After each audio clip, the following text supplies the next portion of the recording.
Hello. Oh boy. Yes, this is Mike Grenier. Mike Diorio here. I didn't This hear is- that. Michael Diorio. No, this is Mike Grenier, Roseland Park Road.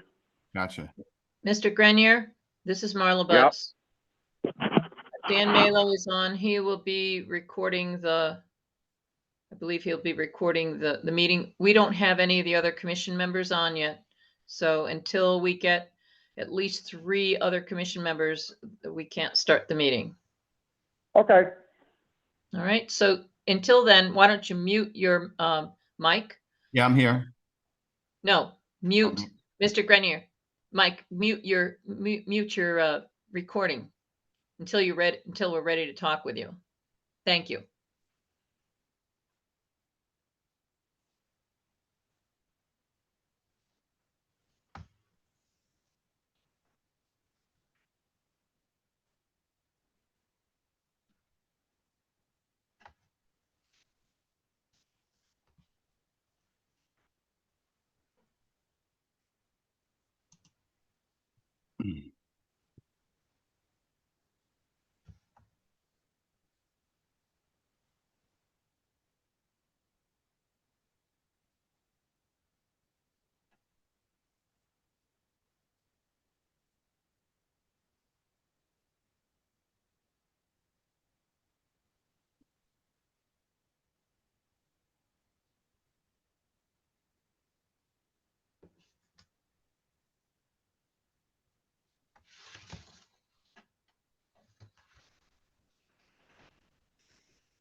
Bill, it looks like just you and I are here so far.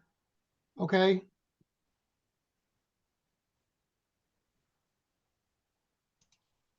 I'll make a call to Mark. okay, thank you. Although you might be connecting now. Okay.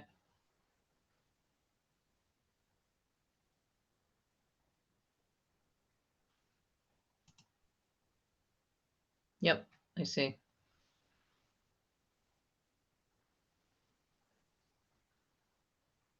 And I don't know if Stu is going to be here or not. Let me swap my lights.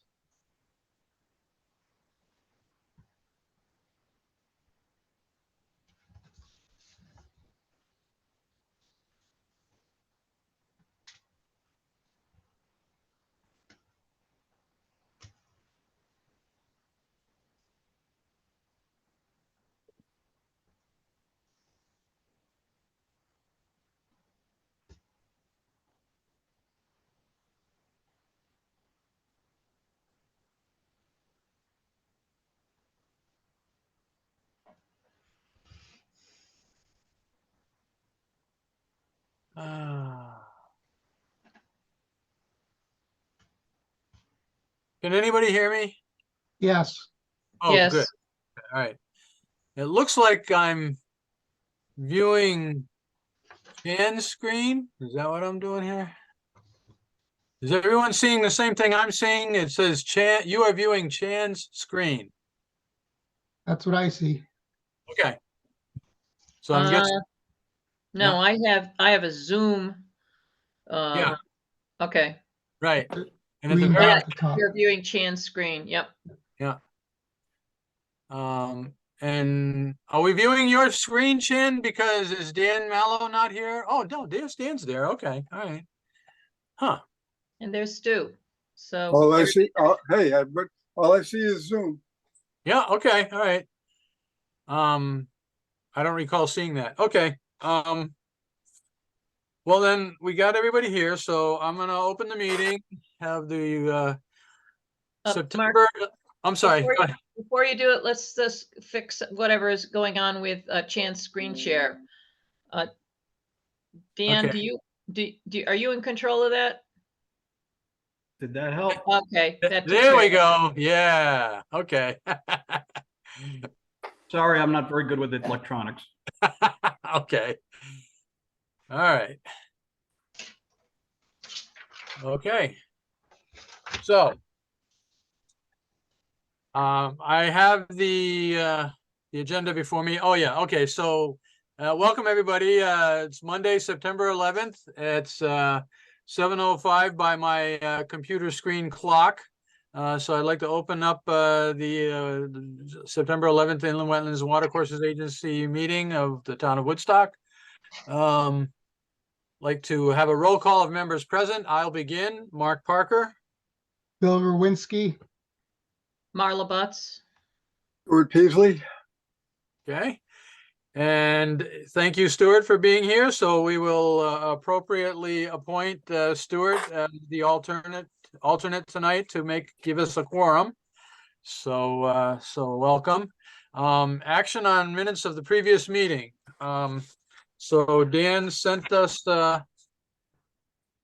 well, it's in the links. So the minutes of last month's meeting. Does anyone have any questions, or did you see any corrections? I did not see anything. there's Bill Rowinski, there's just one spelling thing that,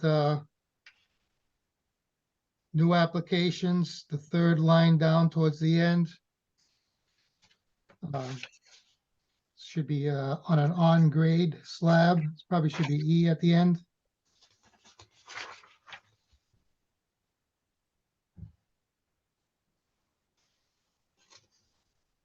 Which application was that? This is, no, this is the minutes from the last meeting. Right, but what, Applica- 6. what- New New app- application. New applications, the third sentence down, so A, that's 1, 2, 3, okay. The plan includes removing the present structure as it is built on an on grade.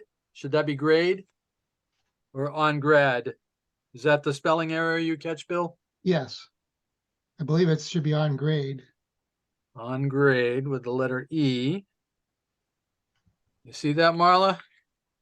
yep, Okay, good, okay. Rest of the plumbing, okay, yep. I didn't notice anything else, Bill Rowinski.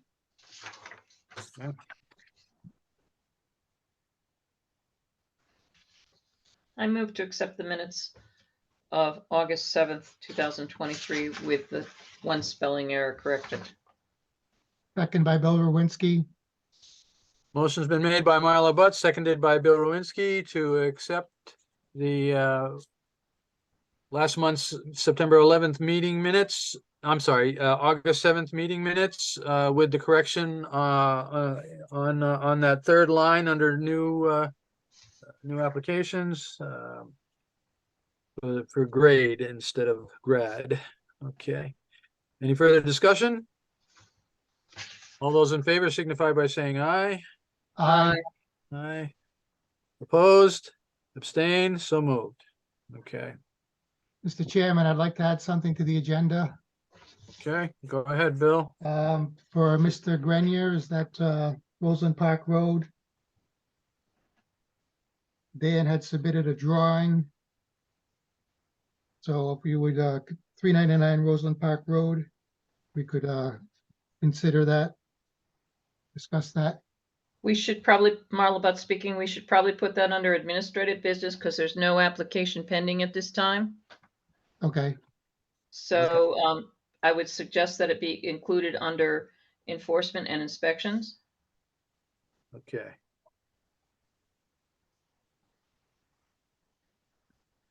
So Bill, are you moving that? yes, Moving to include that on it under administrative business, enforcement, inspections, discussion of Mr. Grenier's property on Roseland Park Road. I second that motion. There's no application open on this? No, not at this time. It was withdrawn back over a year ago. Oh, okay. Okay, so done. I approve that. So we'll put that in right there under Roman numeral number 7, letter A, and the enforcement inspections discussion. Okay. All right. Anything else? That's it for me. Okay.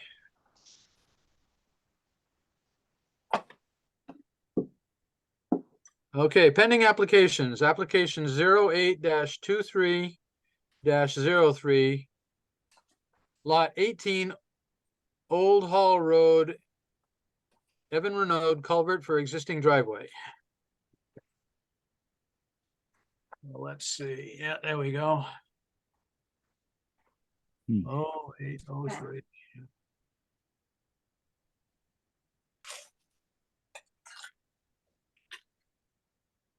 Mhm.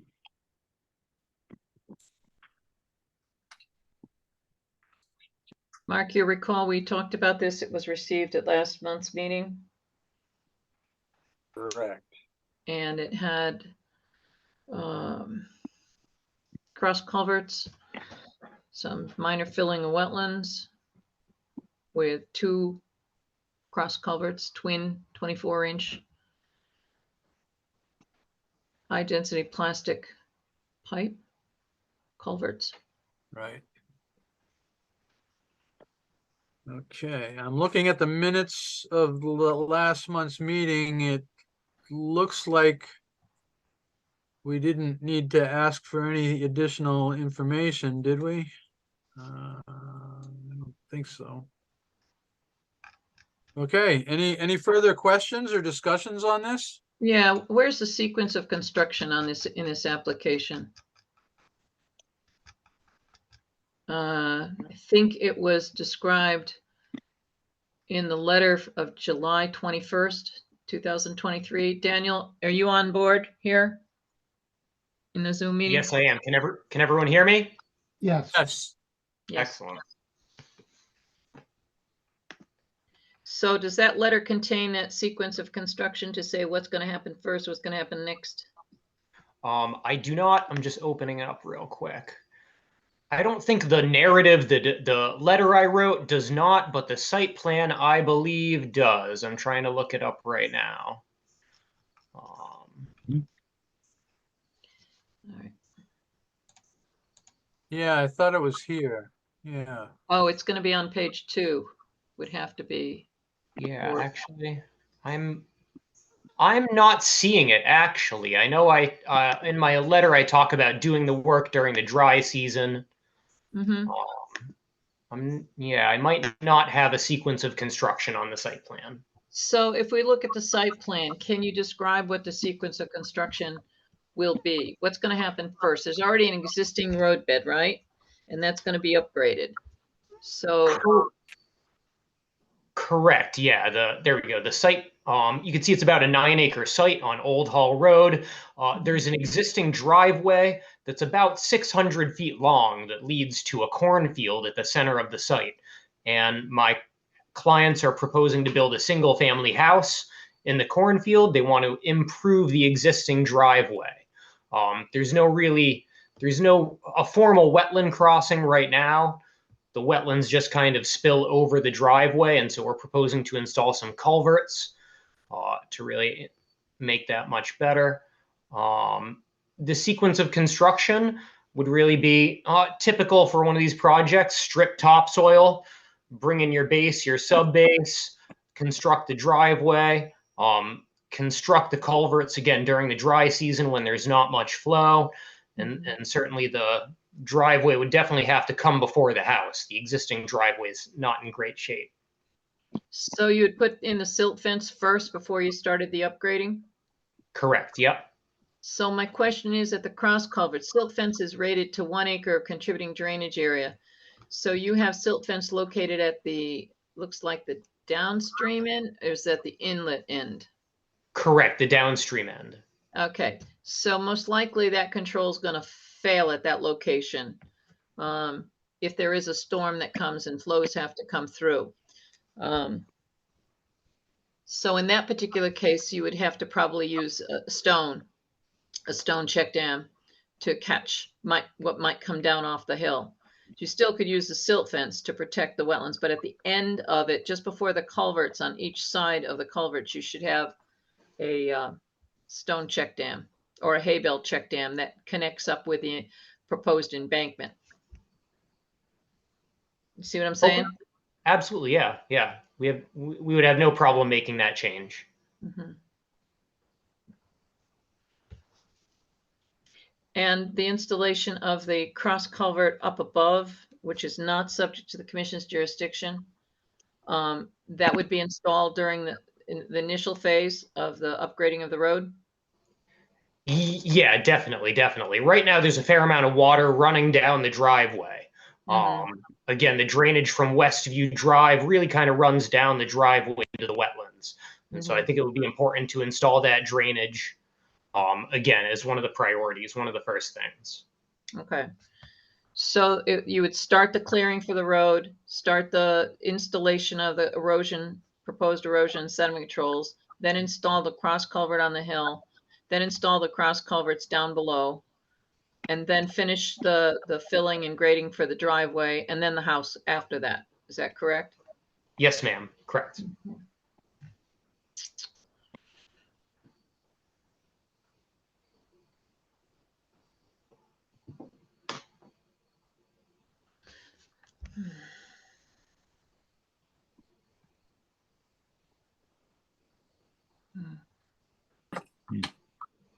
So Bill What's it? Rowinski, just to refresh your memory, I believe we talked about, or Daniel explained last time, that the 100-year storm would overtop the driveway. Mhm. Yep. That's correct. Yeah, we designed those culverts to pass a 25-year storm with 1 foot of freeboard. So again, the pipes can handle a 25-year storm and still have a foot of freeboard above those culverts. The 100-year storm would slightly overtop the driveway. But that would be more like sheet flow over it. Wouldn't be a concentrated flow because it's very flat at that location, isn't it? Correct. Yes. Yeah. So the road would be acting more like a broad crested weir, kind of like a flat level spreader almost. Mm-hmm.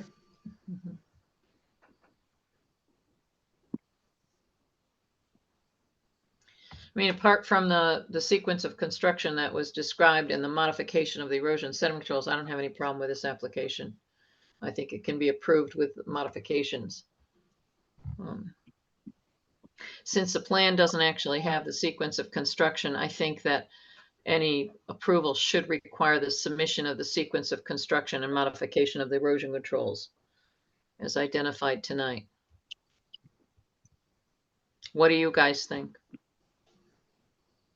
That would be fine with me. This is Bill Rowinski. On the downflow side of the two 24-inch culverts, that is pretty much going to be at grade level? Or is there any drop there from the culverts? The culverts, it's fairly flat in that area. But there's not going to be a lip or drop in the water up to the culverts? I'm bottom of- sorry. I'm not, The bottom of the culvert's going to be pretty much at ground level? At grade yes, level? yes, sir. Yeah. Yes, the culverts will be right at grade level. Correct. Okay. If we go to sheet 2, I think it shows that in profile. Yeah, Sheet 3. yeah, I was trying to find Thank that. Sheet 3.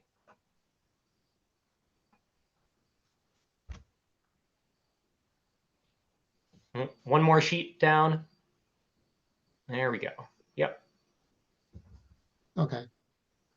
All right, I see at the bottom. I know I saw it somewhere, but just I wanted to double check it.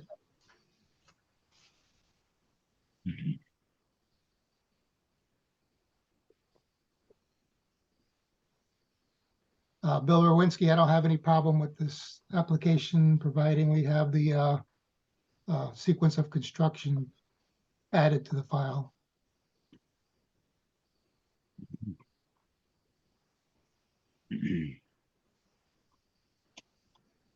So I'll move to approve application 08-23-03, lot 18, Old Hall Road, Evan Renault culvert for existing driveway to be approved on the condition that an acceptable sequence of construction be submitted to the Wetlands Agency's office prior to the start of construction, along with modification of identification of modified erosion and sediment controls at the outlet of the twin 24-inch culverts. Second by Bill Rowinski. Motion's been made by Marla Butt, seconded by Bill Rowinski to approve application 08-23-03 with the conditions of the sequence with an acceptable sequence of construction to the wetland office. And I trust that the recording of this meeting will capture all that Marla pointed out in her motion. But that's the basic gist is approval of this this application with the conditions for the sequence of construction. Any further discussion? All those in favor signify by saying aye. Aye. Aye, opposed, abstained, so moved. All right, Thank you, everyone. thank you. Yeah. Okay, moving on to application 08-23-04, 41 Hiawatha Heights, Sugata Mitra, retaining walls. All right,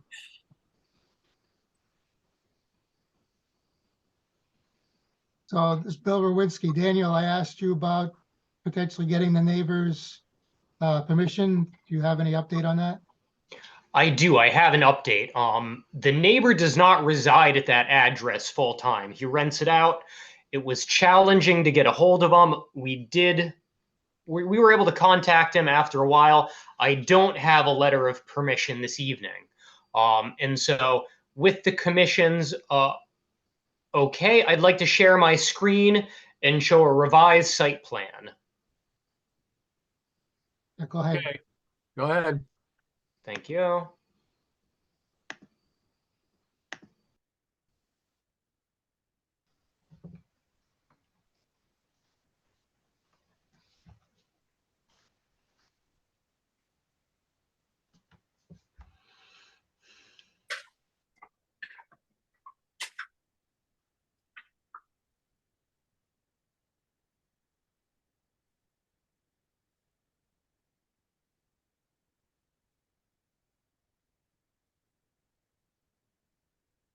We see your screen. Is that? Did we lose it? Yeah, I'm sorry. It was muting me when I shared my screen. I'm trying to figure out how to not do that. Share screen, site plan.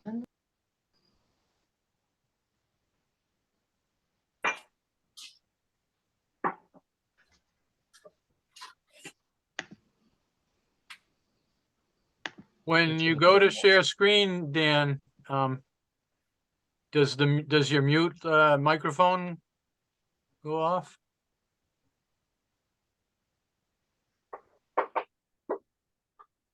You're mute, Dan. We can't hear you. Oh, can people hear me now? Yes. Yep. All right, great. That was weird. Can people see the site plan? Yes. Yes. Excellent, excellent. As I said, we were not able to get written permission from the neighbor in time for this meeting. And so what we're proposing is to get rid of the new retaining wall at the northeast corner of the site and redirect the swale so it does not go towards the neighbor's property. Let me try to zoom in here.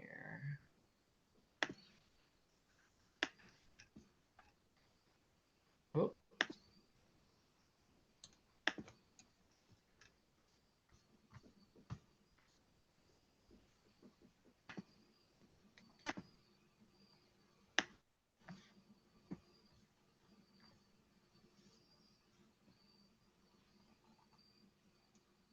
Okay, good, good. Sorry about that. So previously, we were proposing to replace an existing stone revetment, stone wall in the northeast corner of the site. We were not able to get permission from the neighbor. In speaking with my client, he actually thinks the property line is closer to us, closer to the middle of the stone retaining wall. And so what we're proposing is to remove that from the application. And so we're proposing that no new retaining wall will be constructed here. We're going to plant some landscaping here just to prevent the grandchildren from going over these rocks. And then the swale will be redirected around to the north a little bit. Again, previously the swale was pointing out here, kind of straight east. Again, because we couldn't get permission from the neighbor. And then I know the commission had a few other questions. There was a question about the diameter of the weep holes. I've done some research, and I think that 1-inch diameter weep holes are what's recommended. And so I've added some notes here that says we're going to be drilling 1-inch weep holes. Additionally, there was a question about what kind of facade we would be putting over the existing wall. And I add a note specifying a cement stucco, not a plaster or anything that would degrade underwater. As you recall, we were talking about putting on a new facade for the existing retaining wall that runs along most of the shore. And so I'm specifying a cement-based material as opposed to like a plaster stucco. Okay, Bill Rowinski, are you still proposing to make that wall perpendicular and be essentially filling it? Or is it just going to be surface application to make it pretty? Because you show it at an angle. Correct. Yeah, we're not touching the wall. Exactly. The wall is leaning into the lake by about 3 inches, and so we're proposing to flatten that with a facade made of cement stucco. And then we're also proposing to regrade the yard to add a swale to direct drainage away from the wall. Okay. Daniel, could you screen share your title block for your plan, please? Yes. I take it the wetlands office does not have a hard copy of this signed and sealed by you.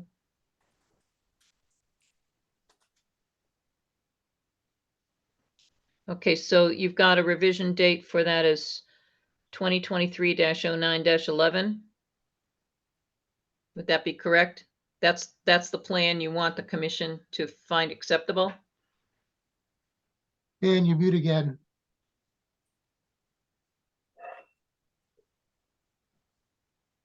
I'm sorry about that. There you go. Yes.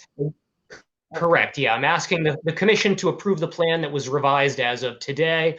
I wanted to give my client as much time as possible to contact his neighbor.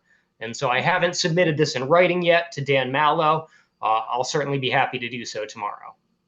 Okay, then I'm going to move that application 08-23-04 for 40. Put the screen back on, please. That title Oh, block. I'm sorry. I want to cite the title. I'm sorry. I It's moved- today's date. It's the 11th. No, but I need the whole title, so I don't have that.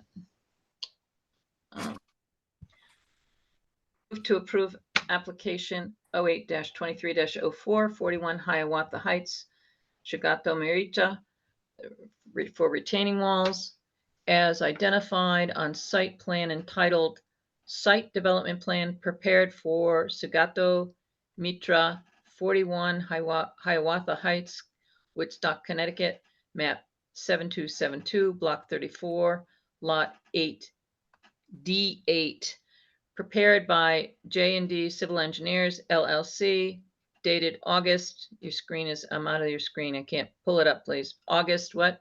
The original date of the plan is August 2nd,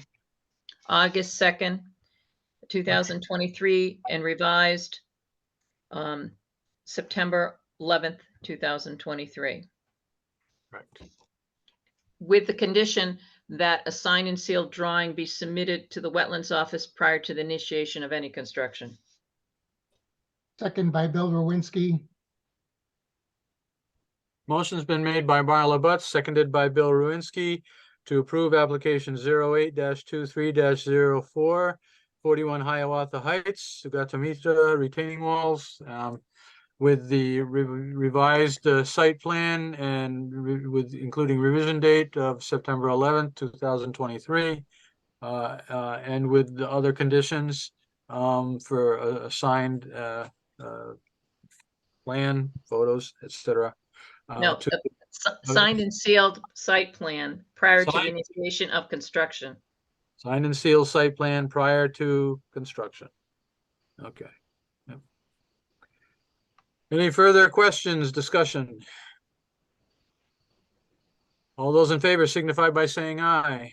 Aye. Aye. All right. Opposed, abstained, so moved. Thank you, Dan. Thank you, everyone, for your time. Have a good night. Yeah, you too. All right. Okay. Under new applications, Roman numeral 6, letter A. Application 09-23-01, 260 Bungie Hill Road, Chandler Paquette, tear down and new, what's that? SFH, what's that? Single family home. That's what that means. Okay. Okay, Chan, you're up. I believe you should be in receipt of the new site plan. Oh, do we? Okay, yep. There we go. Thank you.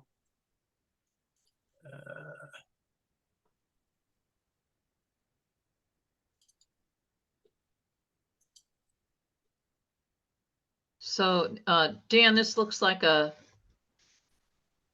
photograph of the plan? No, I'm looking at the wrong thing. No, I'm looking at Loyola. I'm looking at the wrong one. Sorry, apologize.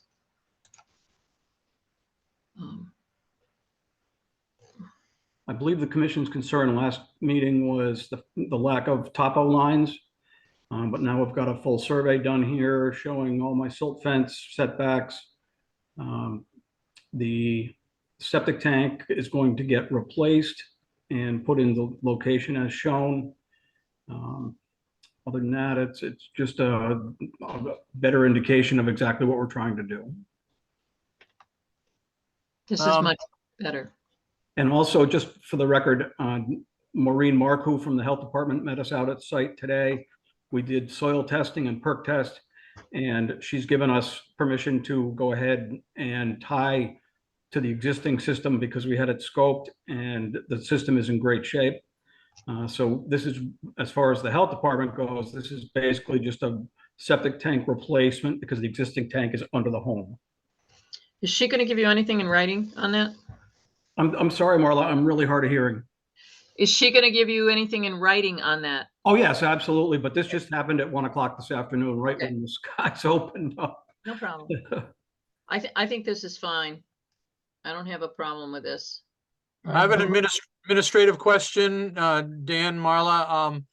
In the resubmittal, did we give it a new number, 0923-01? No, No? wait a minute. Okay, because yeah. Yeah, it looks like it was given a new. Because when I clicked on the link, the tab that opens up it still says 0823-01. But when I looked at the electronic copy of the document, I can see that 08-23-01 was crossed out and 0923-01. So what are we going to call this? Which number should we go with? Bill Lewinsky, didn't we ask for withdrawal? Yeah, No, the minutes said, what are the minutes? in asking for a site plan, the IWWA agreed that the application is being withdrawn and no additional fee is required. Motion M. Butts, second by S. Peasley, to move application 08-2301 to 260 Bungie Hill Road, Chandler Paquette, tear down and new SFH to September 11th, 2023 IWA meeting requesting resubmittal of the application form with a site plan. Any further fee to be waived, carried unanimously. So this is a new application. Okay, good. All right. So this is 092301. Okay, good. And it's a wetlands agent approval, so since there's no work in wetlands specifically. So I don't see as why this can't get processed as a wetlands agent approval. Bill Rowinski, just one question. You gave a sort of a list of, a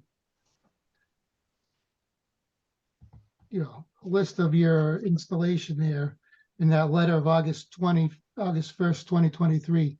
You have septic tank, move the septic tank 6 feet from the house. Is that sort of your order of construction, or is that going to occur somewhere else on that list? I'm sorry, Bill, I didn't catch that. I'm very, very hard of hearing. Yeah. You have moved the septic tank as the last item. Is that where it's going to occur in the sequence of construction? Yes, because of the fact that we'll be doing grading, backfilling of the new foundation. Silt fence obviously would be the first thing that we do before we touch anything. Yeah. Okay, I just wanted to verify that sequence.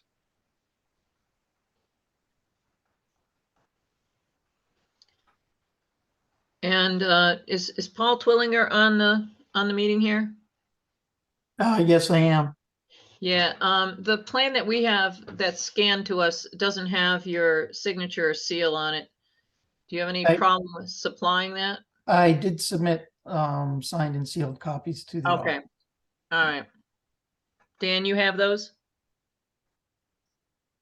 Yes. Okay. Then I move to approve application 09-23-01, 260 Bungie Hill Road, Chandler Paquette, tear down and a new SFH as submitted. As for a wetlands agent approval. Correct. We can approve it directly, but yeah, let me recap that motion. Yes. I move that application 09-23-01, 260 Bungie Hill Road, Chandler Paquette, tear down and new SFH be processed as a wetlands agent approval. Second by Bill Rowinski. Motion's been made by Marla Butt, seconded by Bill Rowinski to approve application 09-23-01 as an inland wetlands agent approval. Any further questions, discussion? All those in favor signify by saying aye. Aye. Aye. Opposed? Abstained? So moved. All right. Thank you, Chan. Thank you very much for your time, and also thank you very much to the whole commission for your service to the town. It's very much appreciated. Yep. Thank you. You're welcome. All right. Okay. So now we have item Roman numeral number 6, letter B, application 09-23-02, 94 Plain Hill Road, Woodstock Inn Associates subdivision, and 2 new single-family houses. Okay. Where is it? It is.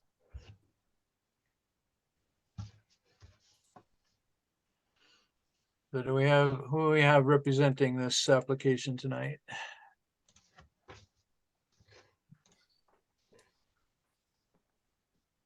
Woodstock Inn Associates.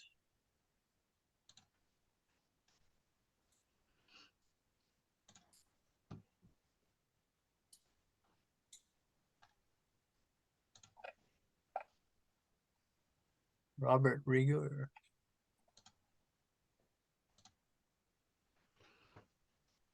So do we have Robert on the call tonight? No? Okay, well, let's just have some general discussion on this. It's a 2-lot subdivision. It doesn't look like it's. Is there any work in wetlands?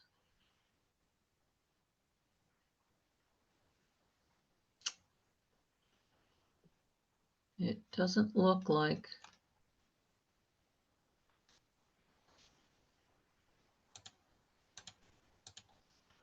there are no, no activities in wetlands. I believe the commission, when they saw this last year, they wanted a delineation for the area that was going to be set aside in the permanent easement. Mm-hmm. The, And- Bill Go ahead. Lewinsky, the footing drains, one of them looks like it comes out to the road or near the road. The other one looks like it, goes near the gravel drive that's adjacent on the west side of the property.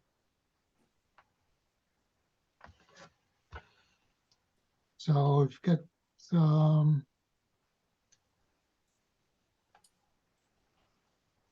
yeah, see the one on the right side, if you look where it says FL plus or minus 547.0. Yep. That's the exit for that Yep. lot. And then the other one, FL plus or minus 549 next to the road.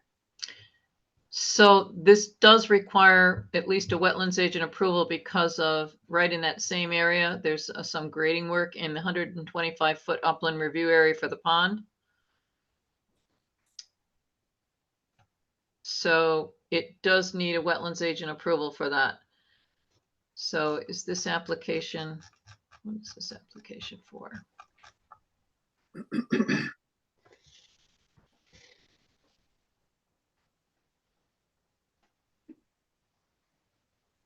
So this application was applied for as work in wetlands, but it really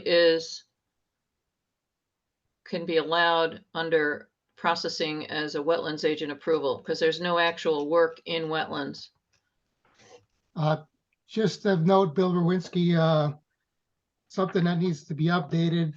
The State Inland Wetlands and Watercourses Activity Reporting Form that accompanied the latest file has not been updated, and it still says on-site wells in connection to municipal sanitary sewer. Yeah, that's the page. So that's not necessarily our jurisdiction, but that should be updated. Well, that would have to be checked by the agent to modify that before shipping it into DEP. So while the applicant has supplied that, I think Dan could ask them to resubmit that form corrected, or he could cross out what's there and put in whatever it actually is. And that would be up to him if it's a wetlands agent approval. And they will need this, I would assume, for planning and zoning, because if you have, well, see, they don't have any wetlands actually on the property. So technically, it doesn't have to come, it doesn't need prior wetlands approval before they get approval from P&Z. But because it's a 2-lot subdivision, they probably are going to want to see something from the wetlands office. So I think the wetlands agent approval should be adequate for that.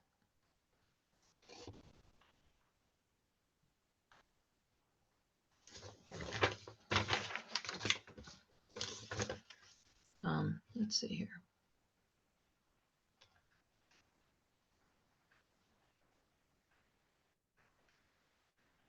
By the way, that footing drain is also the roof drains, run off from the roof.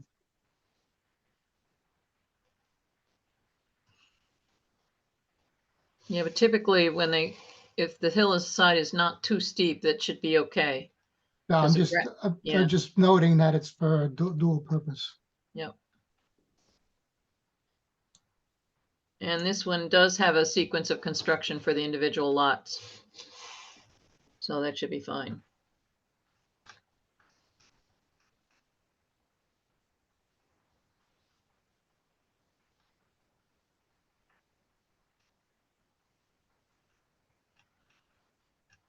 And I see we have the wetlands report, the wetlands scientist, the soil scientist report.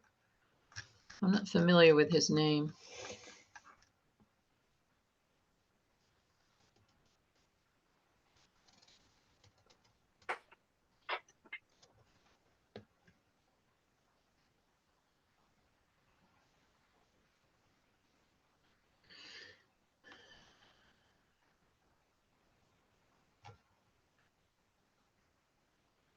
Does anybody know if he is qualified as a soil scientist? Do you know if he's on the list for soil scientists of Southern New England? I'm not familiar with his name. From Peter. Goddard, from the one, looks like from Massachusetts. Yeah. Let me see if I can pull up the Soil Scientists Society. They do have a listing. If you're on that listing, you're qualified. You don't have to be on that listing in their registry, the Society of Soil Scientists of Southern New England. But if he's in their listing, then I don't have any problem. I have had cases where somebody came from Rhode Island and he wasn't in that listing, and I asked him for his qualifications, and he actually did meet the qualifications, even though he's not in a professional organization to do that. So let me just double check his Peter Parent. Let's see if Mr. Parent is in there.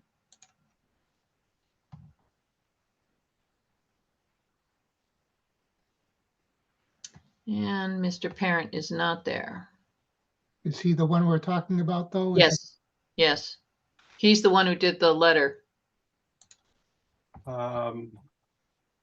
Now it says, Dear Peter, who signed the letter? Okay, wait a minute. Mr. Stephen Ribberty. Okay, let me go look. Yeah. Yeah. Let me see. Where's his signature? Where is that? Ribberty. Where's his letter? Oh, it's got to be at the end of all the pictures and stuff. Registry. Mm-hmm. R-I-B-E-R-R-I. Okay, let me go back. R. Go back. Go to R's. They got so many. R-E-B. Nope. They got Rita, they got Regan, they got Rook. No Ribberty.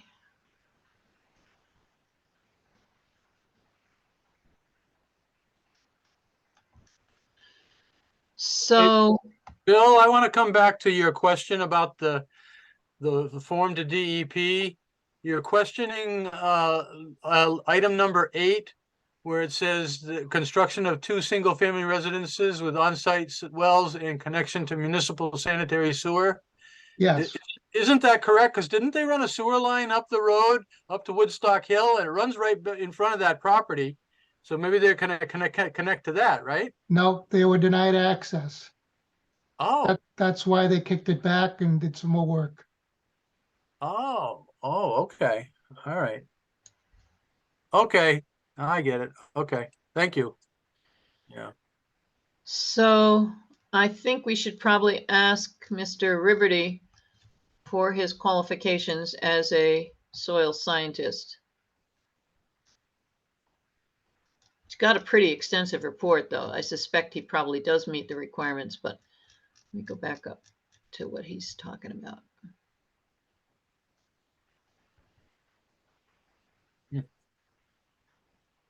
Hmm.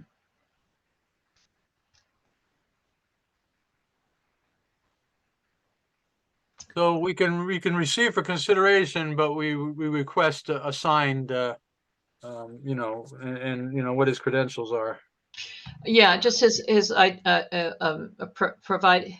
have him provide his qualifications as a soil scientist. They're Right. set forth in the statute. You have to meet the federal standards, and it's a certain number of hours and of training, of education, and certain experience. Okay.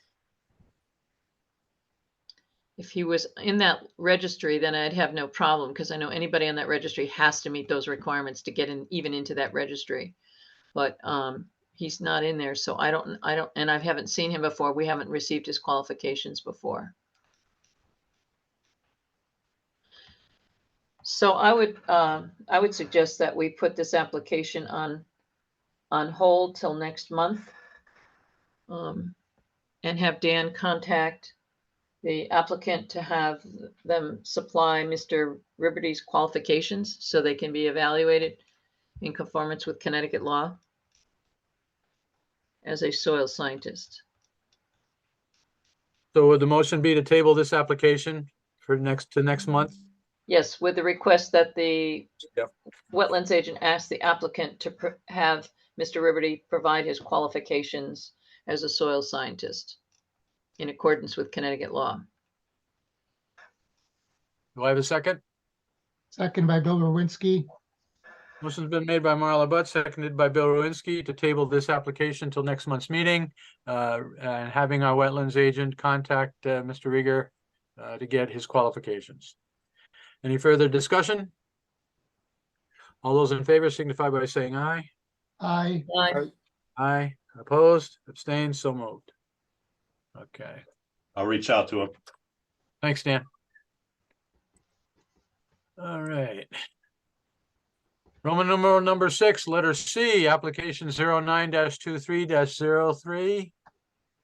14 Loyola Road Extension, Mike DeOrio, riprap mucking and beach sand. Okay, we have Mike back with us again this month. Good evening, everyone. Hi. So this is a first application I've done in a while, but I just wanted to follow through with what we talked about last week.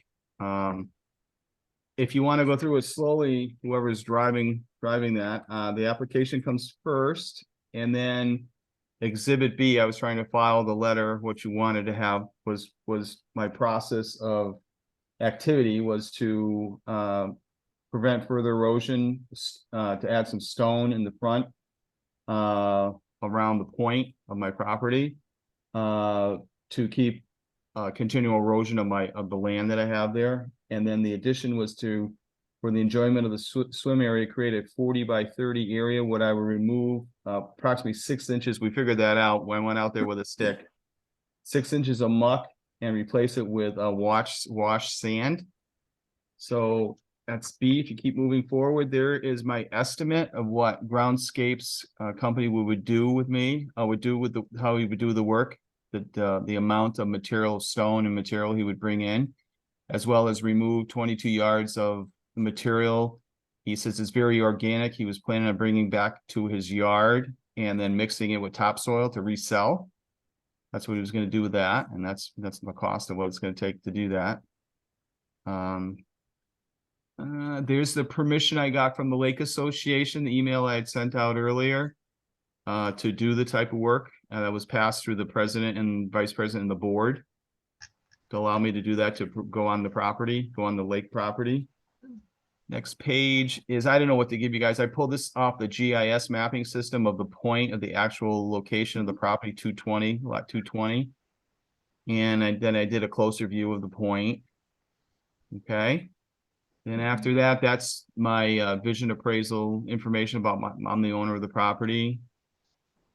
And this is a picture of my proposed septic system when I built the house, and it was dated January 17, 2011. I didn't scan it in. I just took a picture of it. I can scan it and take it to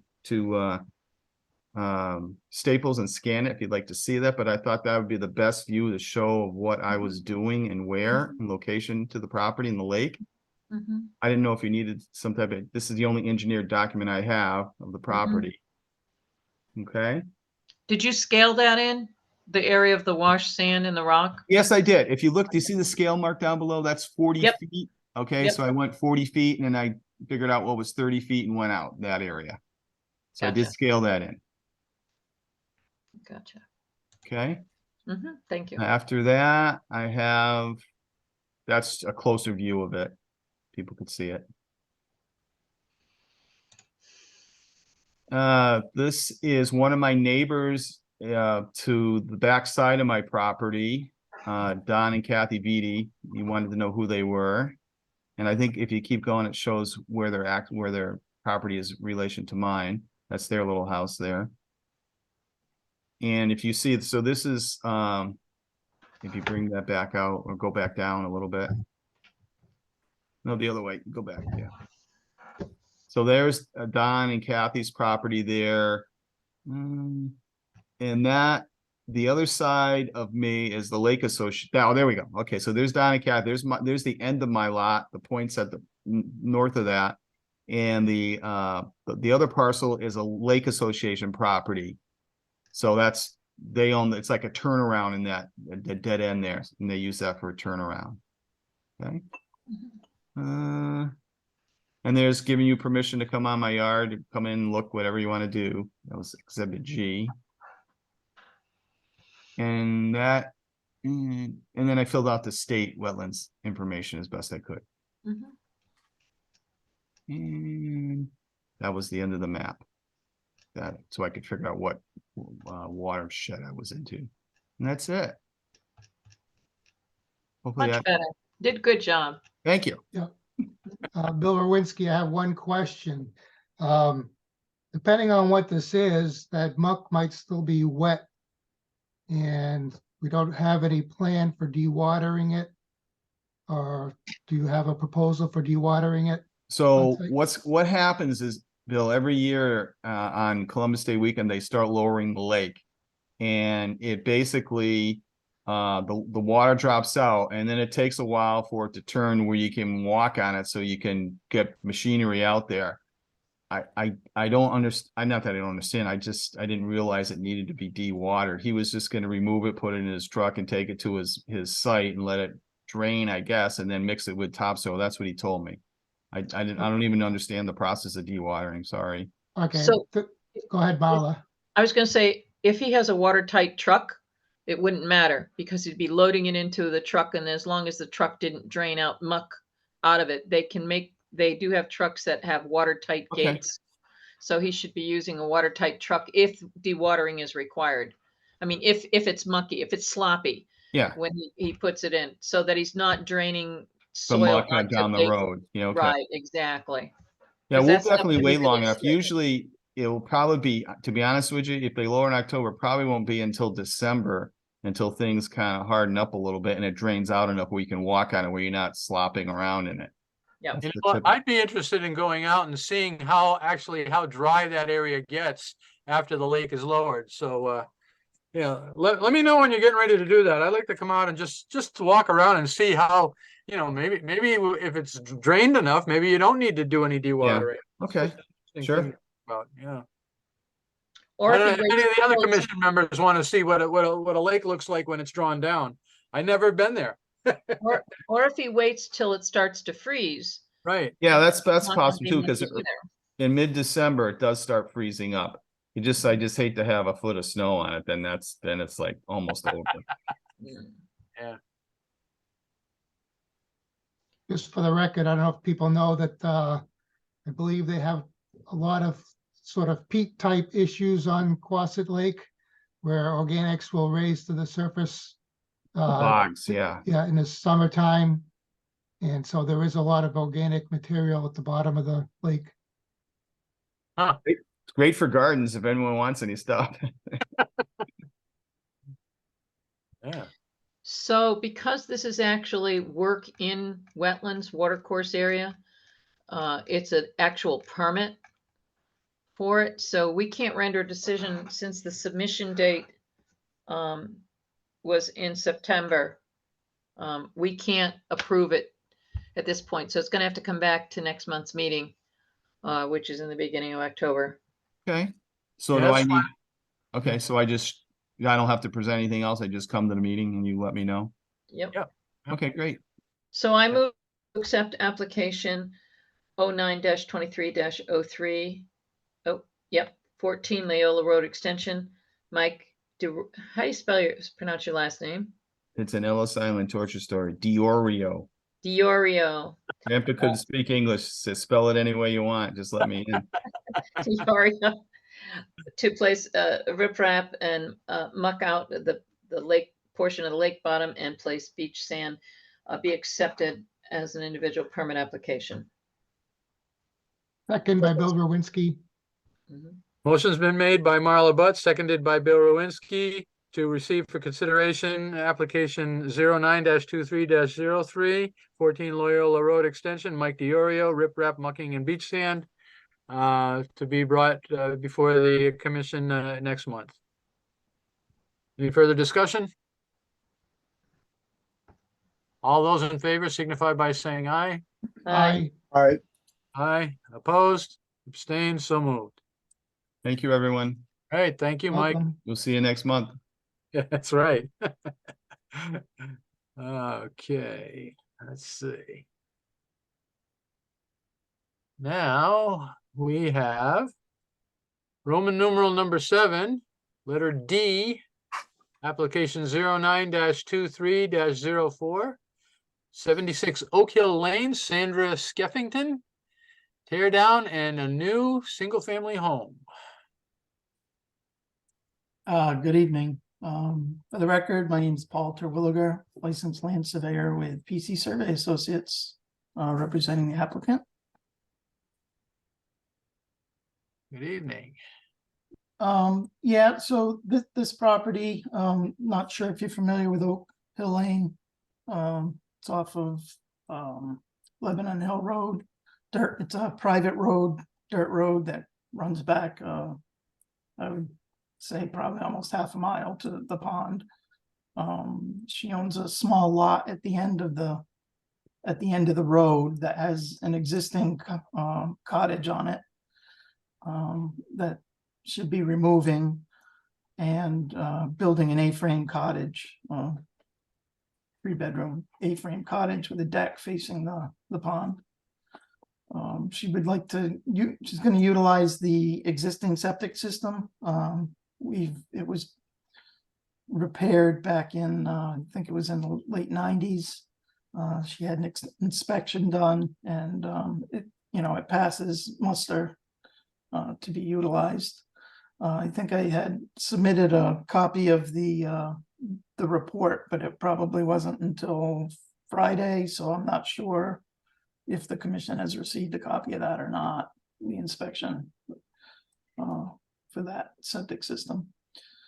But basically, I mean, the application is removing the existing cottage, building a new cottage. The new one will be approximately 48 feet off the wetlands, which were delineated by Joe Thoreau. We're not planning on disturbing any of the vegetation around the pond. There's an area that is currently cleared that they use for like their beach access. There's a seawall there. And we'll be putting silt fence between the construction and the pond to keep any runoff from getting into the water. Doing some work on the on the driveway. There's an existing gravel driveway that comes in. We'll probably make a parking turnaround area up against the house on the roadside of the proposed house. So it's not a tremendous amount of activity. It's all outside the wetlands. Do you have the 125-foot upland review area identified in this plan? I can't seem to see it. No, I did not draw that on there. It's going to be up on the other side of between the proposed cottage and the septic system, I believe. Okay. Dan, do you have the correspondence from the health department regarding the septic system being acceptable? That's still under their review. I haven't. Okay, so that's not writing. been issued yet then. Right. Okay. So because this is this would classify as a wetlands agent approval, but I would never recommend that a wetlands agent approval be issued prior to the health department signing off on the septic. Because if something's wrong with the septic and they need to have it relocated. Yeah, I'm sorry. I show a proposed relocation area up in here at the time of repair, which is actually further away from the wetlands than any other activity on the site. But they're going to have to say that the existing leach field and system is acceptable, that it's in an adequate working condition for the new home. Yeah, and I do have a report to that effect from the septic system inspector, which has been passed on to the health department. I would have no problem having this processed as a wetlands agent approval, provided a revised plan comes in showing the 125-foot upland review area from Muddy Pond, Okay. and a letter from the health department. How does anybody else feel about that? Bill Rowinski, that's fine with me. Just for reference, in case you don't know, if you're standing at the town beach, pond factory, this would be across the pond to your right. And we did have application a few years ago for some clearing just to the southwest of this lot. There was a hill that there was some clearing down in that area. It wasn't on that Blanchett Family Trust property, but it was more towards that area.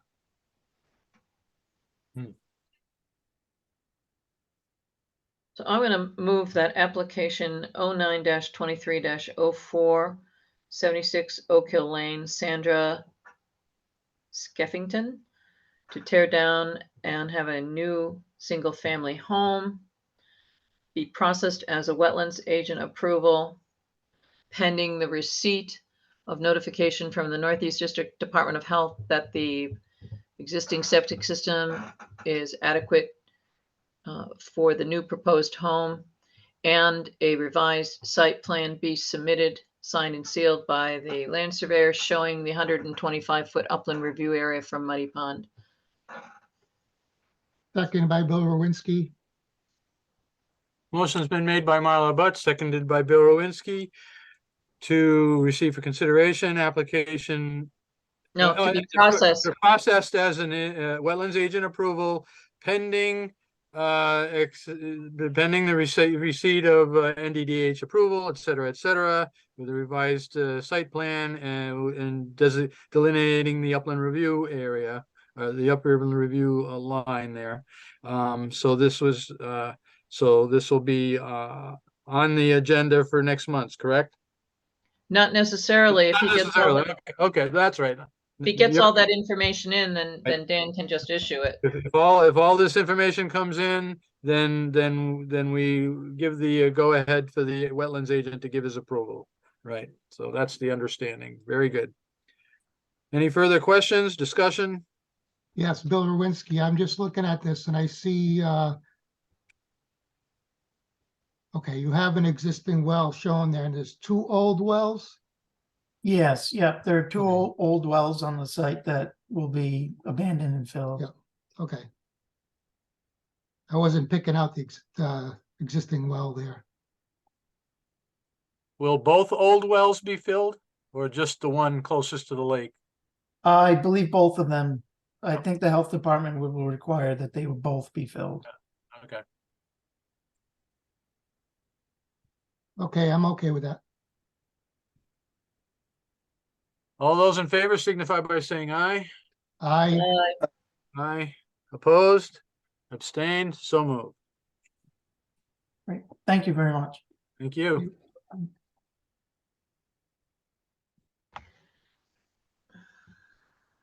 All right, last but not least, under Roman numeral number 7, letter E, application 09-23-05, 234 West Quasit Road. Brian, it's you. You. West Quasit, what?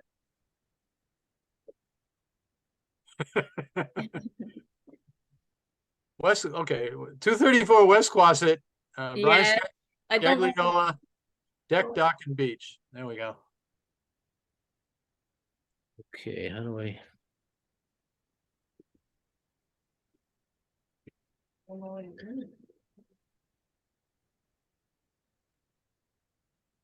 Yeah, it is West Quasit Road. Yeah, okay, West Quasit Road. Okay. Hi, it's Brian Scagliola. Can you hear me? We can hear you, Brian. Very good.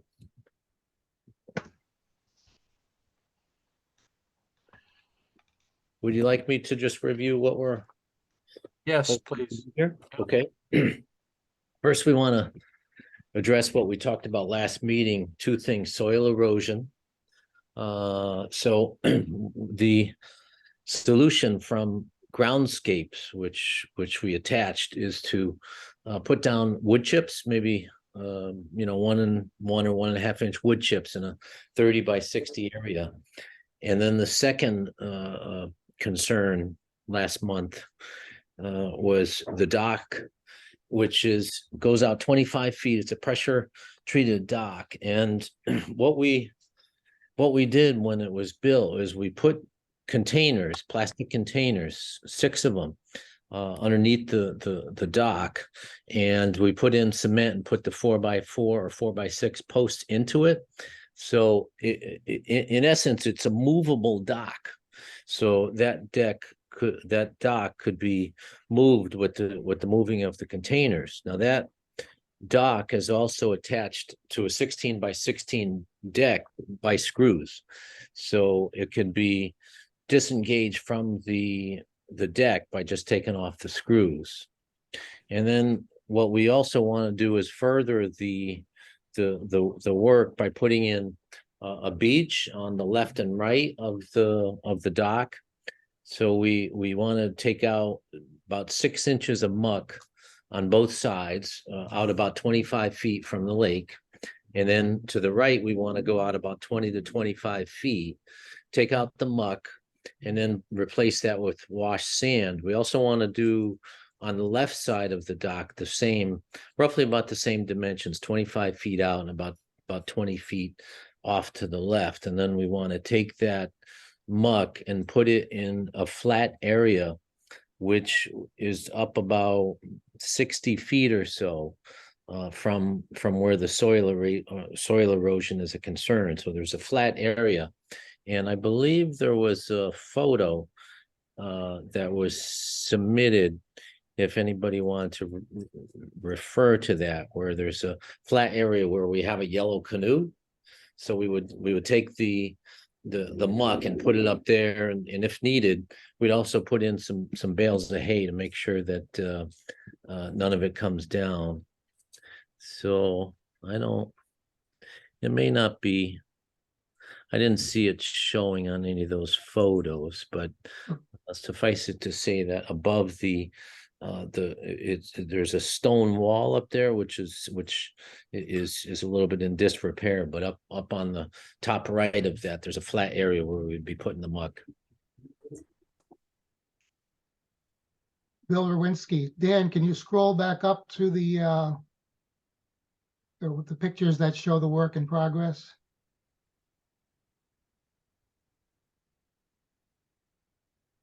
Okay, let's look at that one. So there's a trail going up the hill there, and I don't see anything on your details for anything of how you're gonna stabilize that bare ground, and especially since you'll be using it to move your muck up the hill.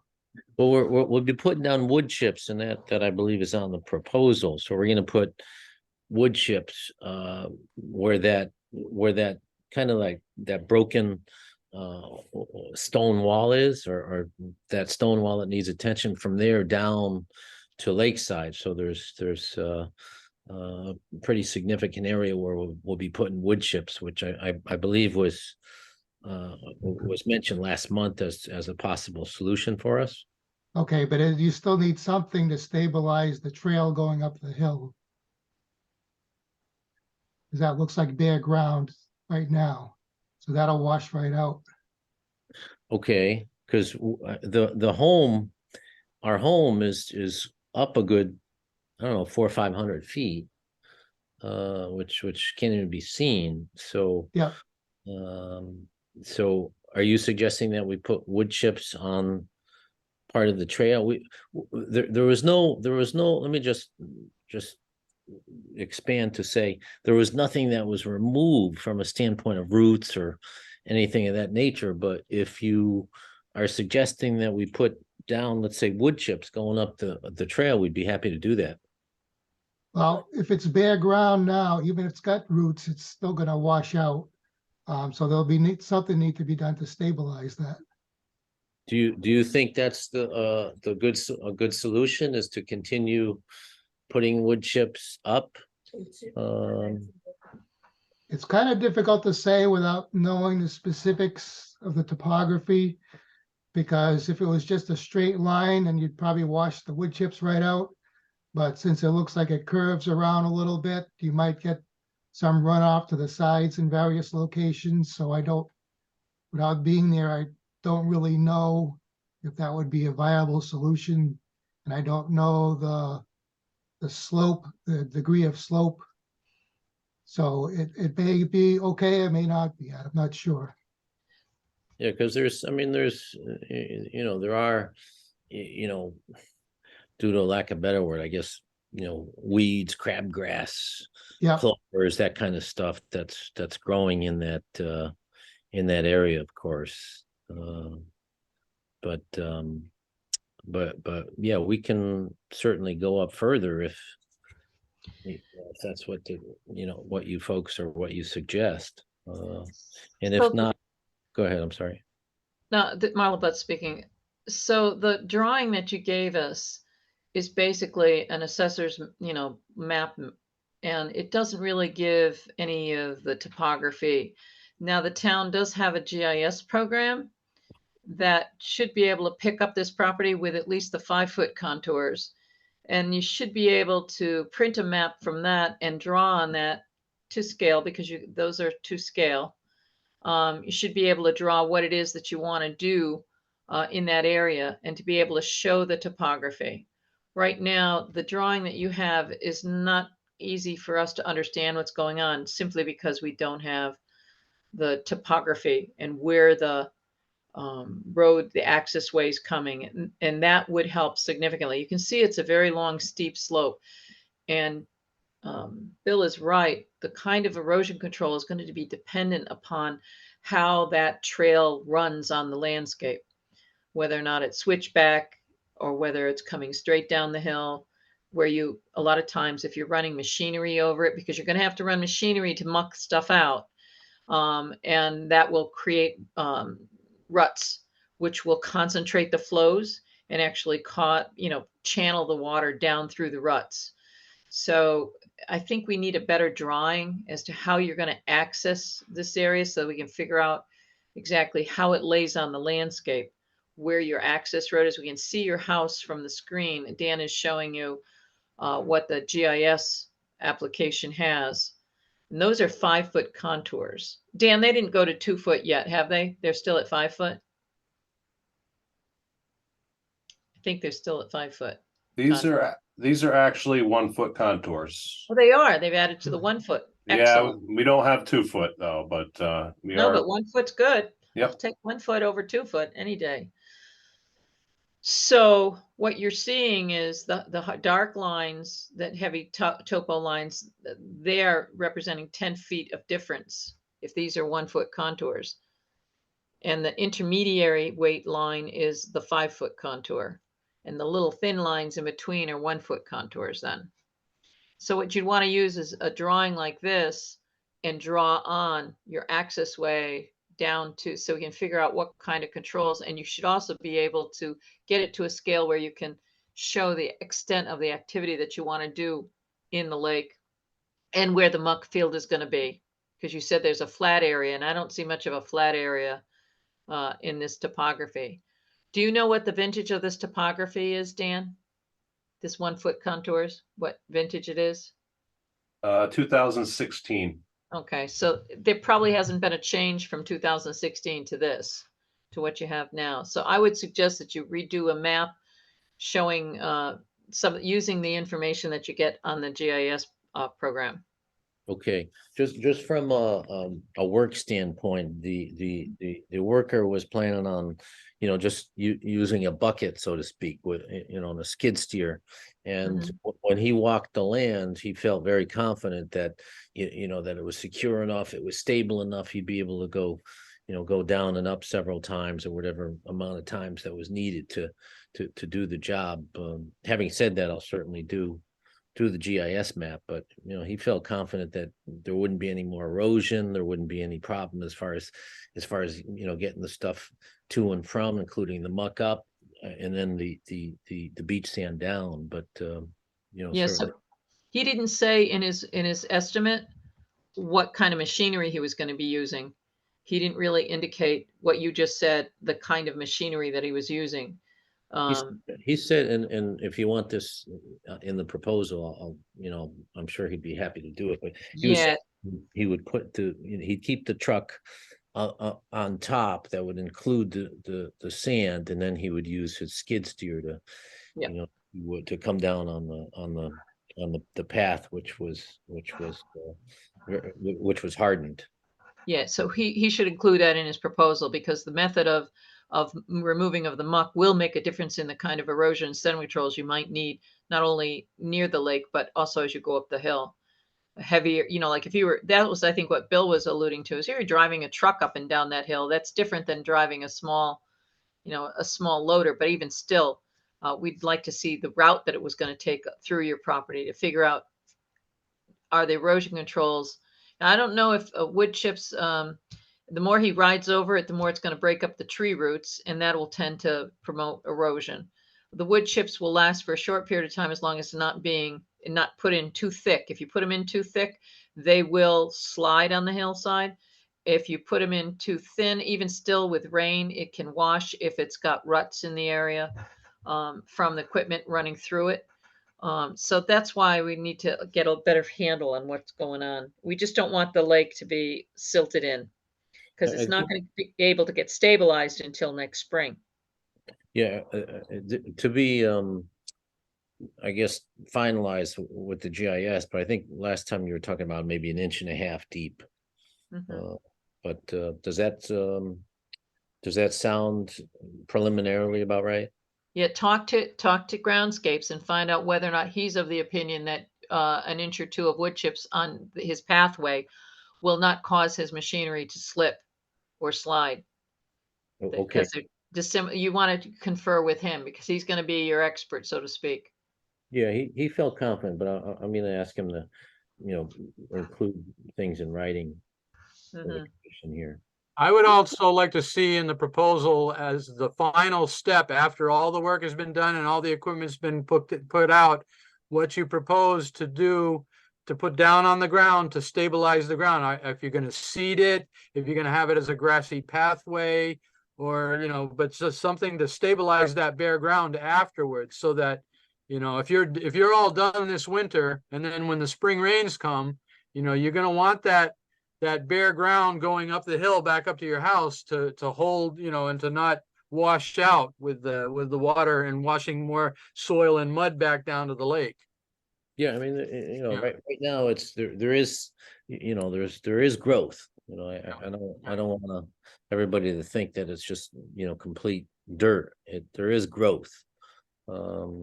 But as far as soil erosion, other than the possibility of wood chips, and then, you know, as you mentioned, you know, grass and such, are there any other things that you'd want to share with us as far as any other soil erosion strategies?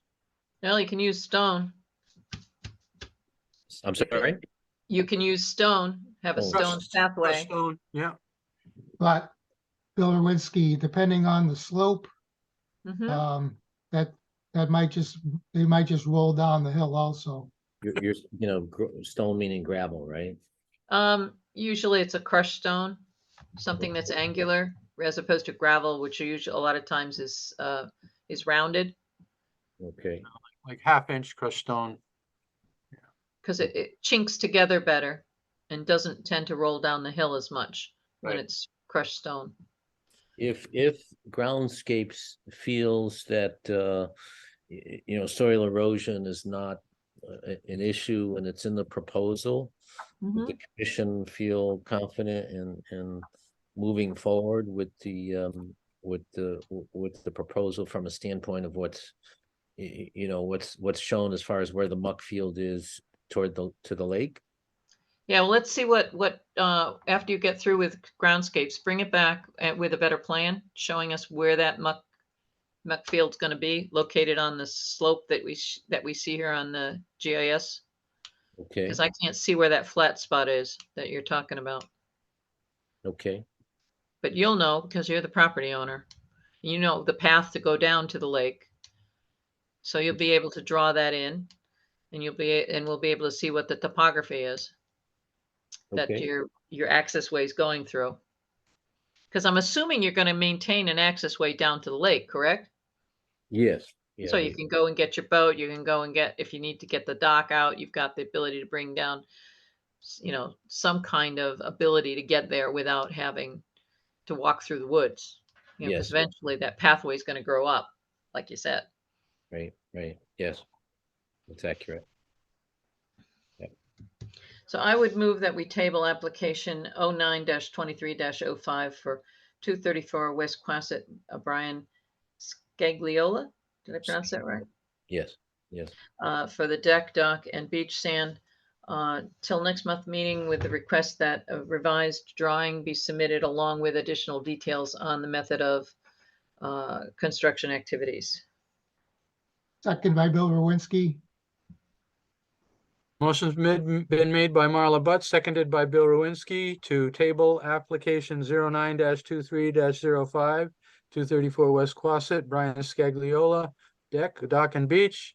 We need, as she stated, additional material, information rather, yeah. I would like to amend my motion. Go ahead. I would like to accept, this is an individual permit application, so I would like to accept application 09-23-05, 234 West Quasit, Brian Scagliola, for the deck, dock, and beach, for consideration at next month's meeting, with a request that a revised drawing and additional details on the methodology of construction be provided by that time. I will second that again, Bill Rowinski. Motion was restated by Marla Butts and acceptable to the second of Bill Rowinski to receive for consideration application 09-23-05, 234 West Quasit, Brian Scagliola, deck, dock, and beach, with the requests for the additional material for next month's meeting. Any further discussion? No, thank you very much. All those in favor signify by saying aye. Aye. Aye. Opposed? Abstained? So moved. Thank you. Take care. Bye. All right. Roman numeral number 7, administrative business, letter A.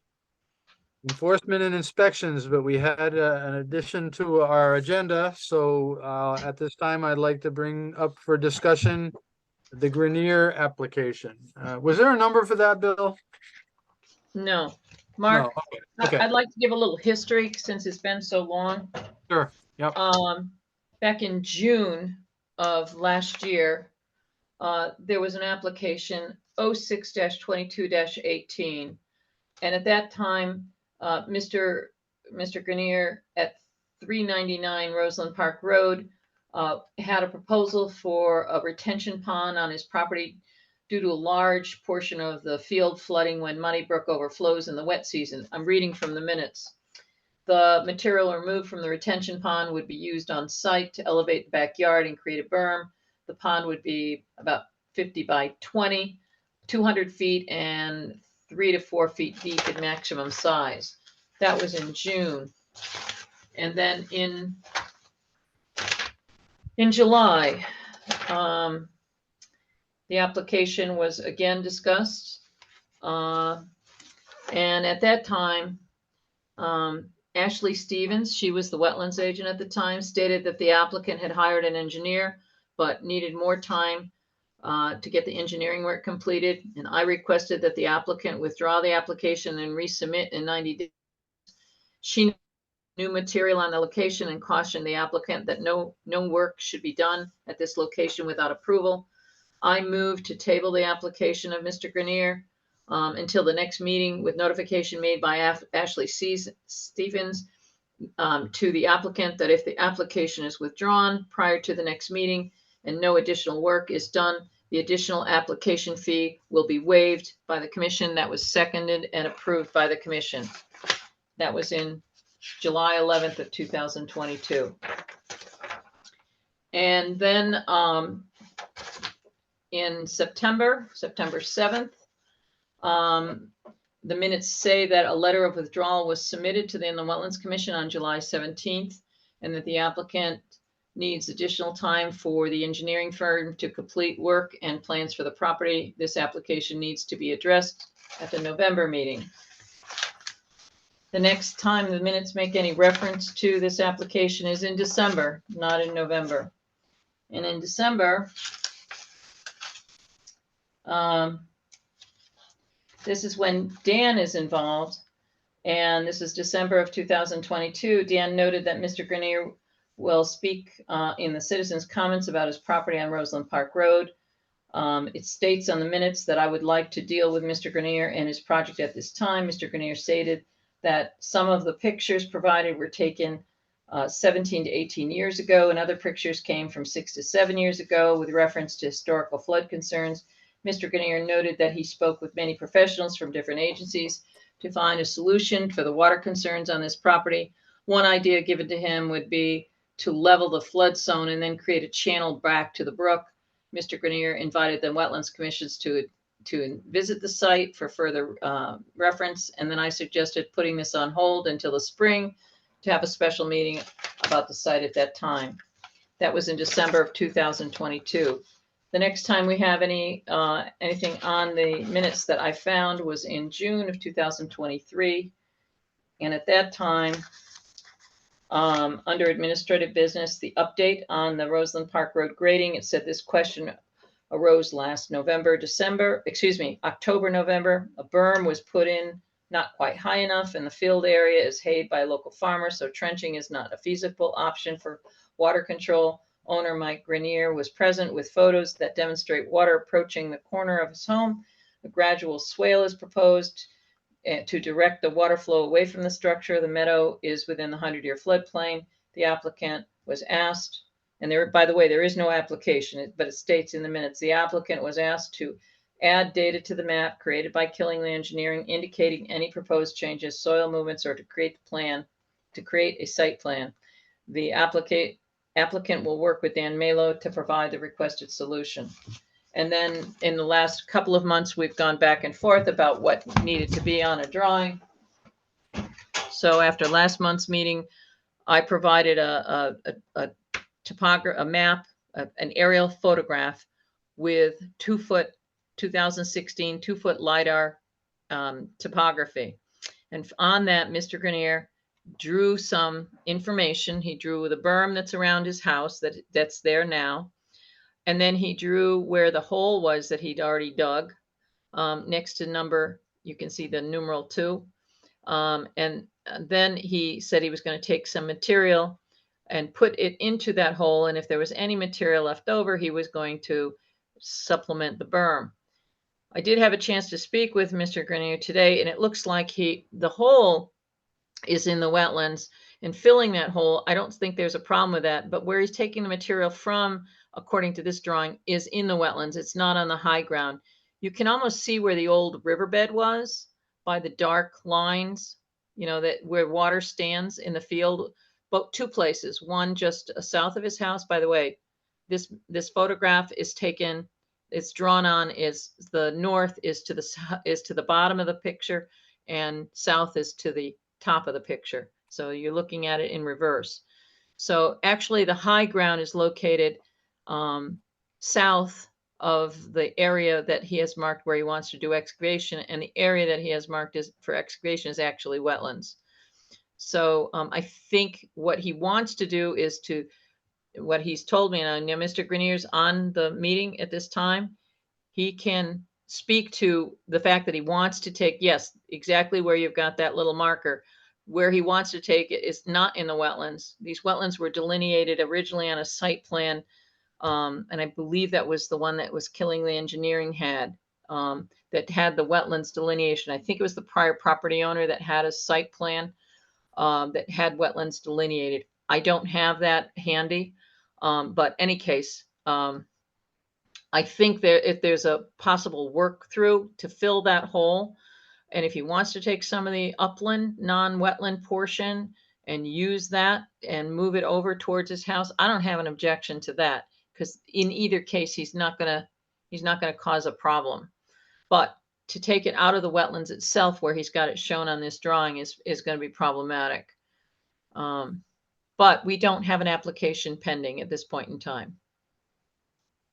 That was the earlier one. The one that you're seeing on your screen now was the earlier one where he talked about taking some of the high ground. So it's just the markings are translocated in the newer drawing, not quite the correct location.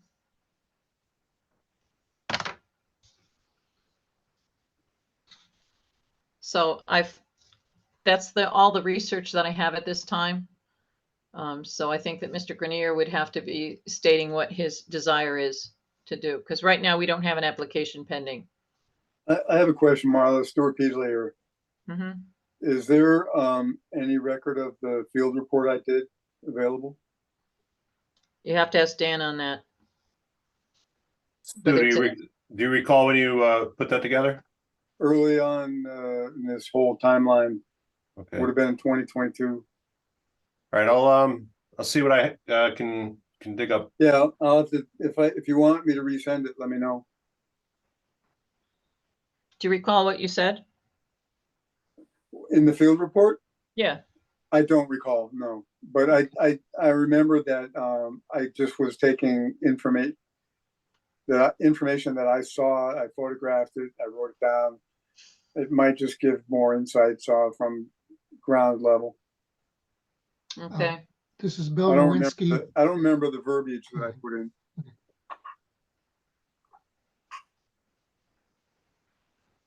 Stu, does this look familiar on your screen? Yeah, that would be it. Yep. Okay. Any page in particular, or I can transfer the rain? Yeah, that the aerial photo was, I forget where I got that from. Might have been but those give a sense for the relationships on site to the property. Their existing conditions were focused on trying to protect floodwater, flooding in the house. And the house was in danger of imminent flooding. So everybody could have ease of reference to this document. This is located on the wetlands web page under meetings, and it is on the 7/11/22 meeting, and within that OneDrive folder, there is a folder for 399 Roseland Park Road, which contains this document. That's the 7/11/22 meeting documents. 7-Eleven. Okay. And this is entitled 399 Roseland Park Site Visit.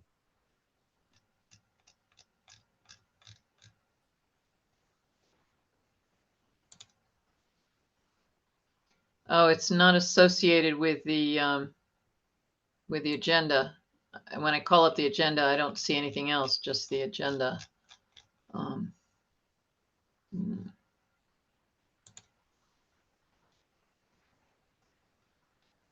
Yeah.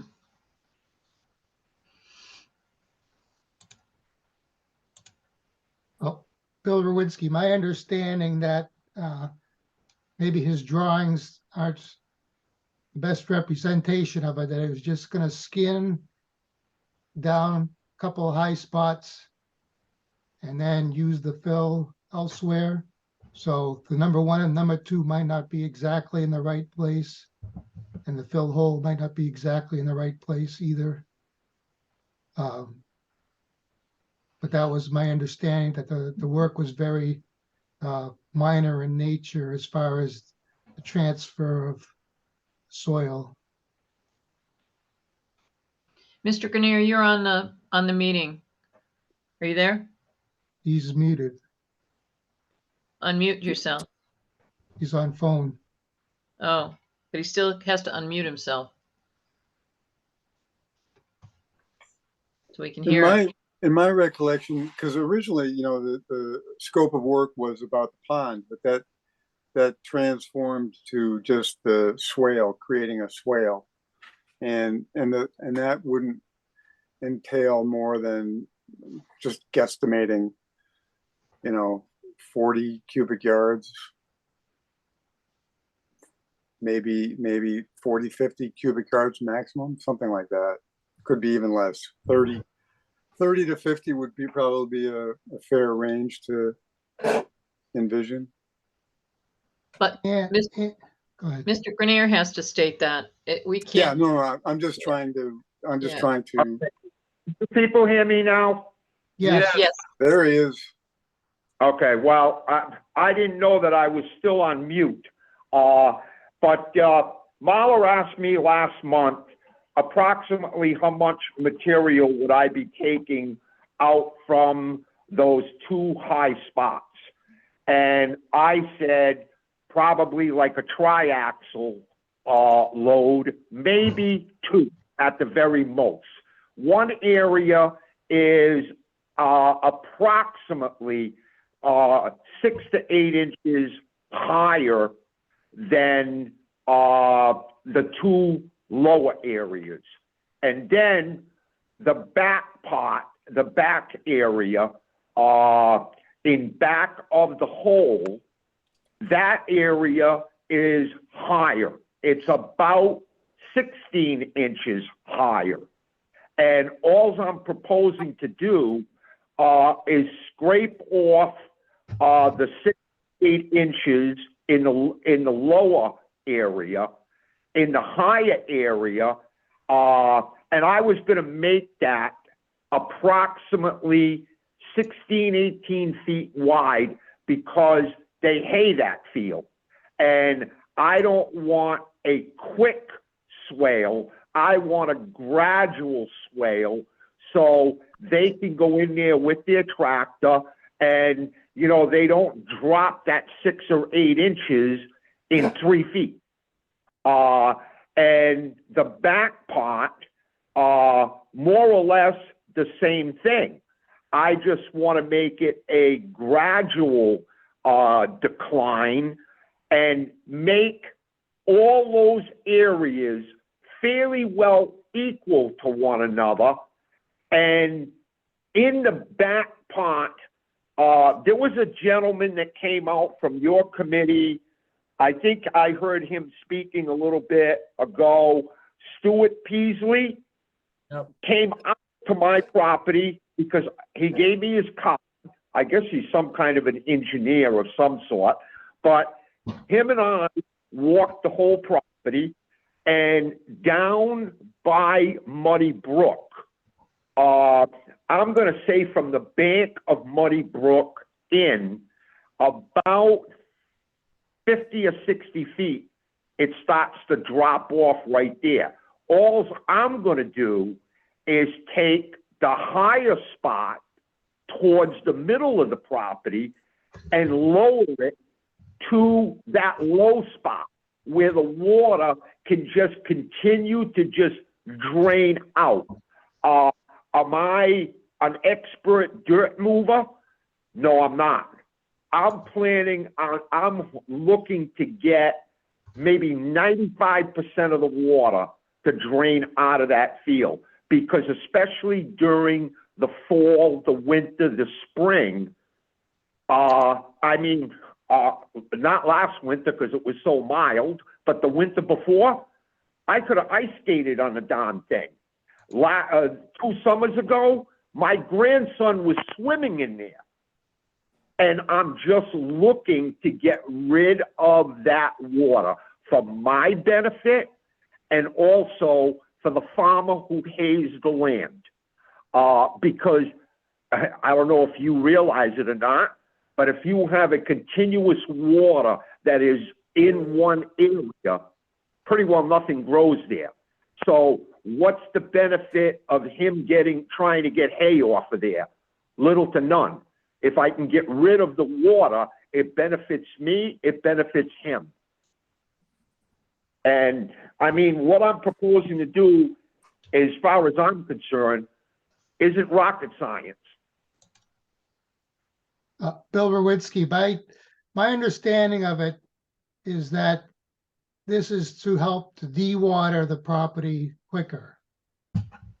So, yes, so it's transfer of fill from one area to another area, and it's not to put a dam up or a berm or a high berm or anything. It's to improve the drainage.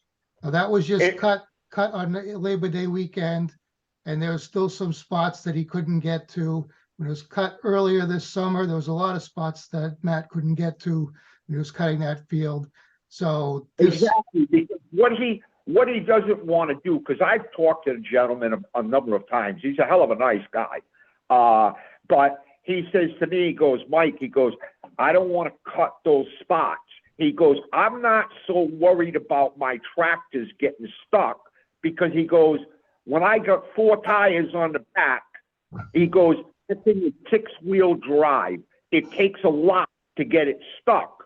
But he goes, what I don't want to do is I don't want to dig up the property and make it look like crap, and, which I appreciate. So he kind of stays out of a couple of areas, one area on my property and one area on Spalding's property. He stays out of them unless we have a very dry season where the water table has dropped tremendously, and then he can go in there, which I've seen him do it since I've been here. I've seen him where he's cut everything once.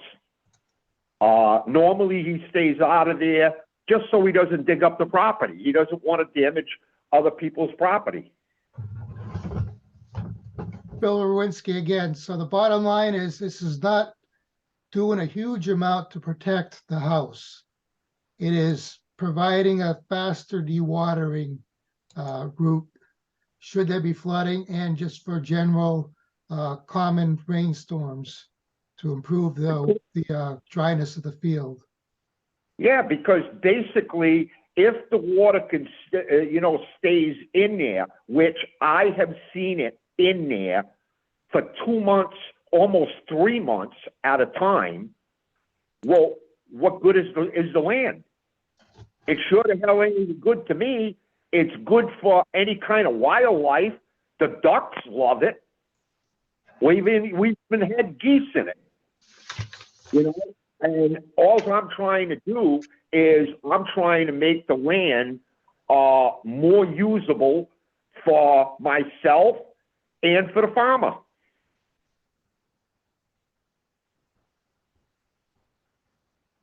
If I can drain that water out quick, I've accomplished that.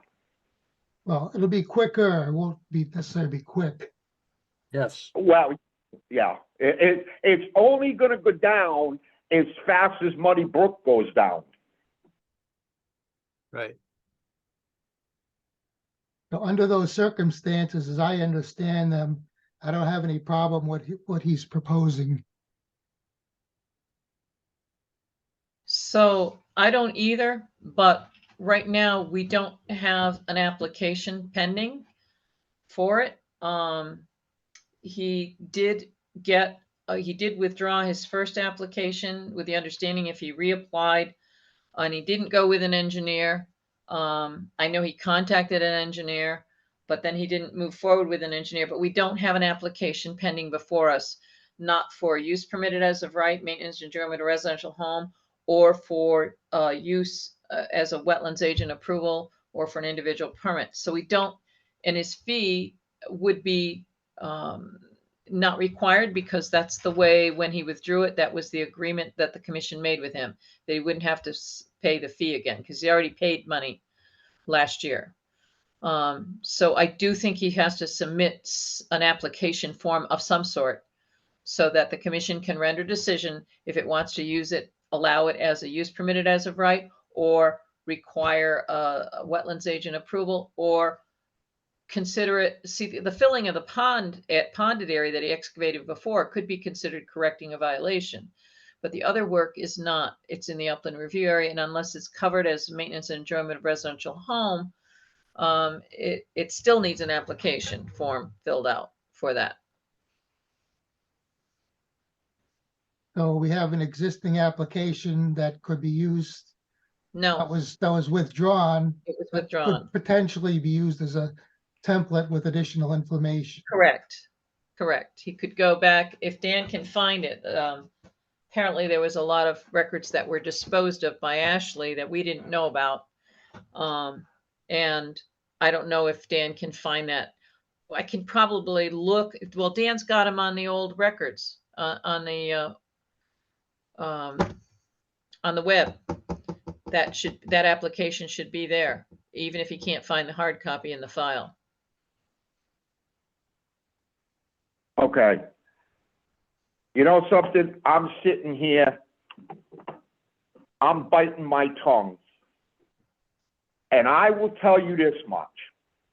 I am tired. Do you hear me? Do you people hear me? I am tired of all the bull that has been going on. Marla, you told me last month, when I bring this paperwork in, you'll be able to put it to a vote. Now you're jerking me around again, just like you jerked me around tonight. Dan told me when I brought the paperwork in last month, I asked him, where am I going to be on the next docket? He said, you're first. Now, I checked today on the meeting, I'm not even on it. Does this have anything to do, Marla, with the comment that I made to Dan when he said to me, Mike, nice to see you. I was talking with Marla this morning. We want to come out to your property next Tuesday, Marla and I, to walk the property with you. And I made a nasty comment to Dan. Is this the way you like to work, Marla? Because I'll tell you, if it is, I don't know about your conversation with Dan. If this is the way you like to work, you have not heard the last of me. Believe me, this ain't a threat. This is a promise. You have not heard the last of me. I am tired of being jerked around. I asked all you people last month. I got really upset, and I believe it was the president of your committee that said, Mike, the finish line is, I can see the finish line. Are you looking at the finish line with the Hubble telescope? Because I'll tell you right now, I don't see the damn finish line. I'm tired. This has been going on for way over a year. I have done what you people have asked me to do, and it's still going on. You mean to tell me, Marla, or anybody else on this committee, you couldn't have told me last month, Mike, if we're going to bring this to a vote next month, you have to resubmit your application so we can vote on it. Now, how long have you people been doing this? Mike? Because I know, because I looked to see how long you people have been on. And Mike, I know what?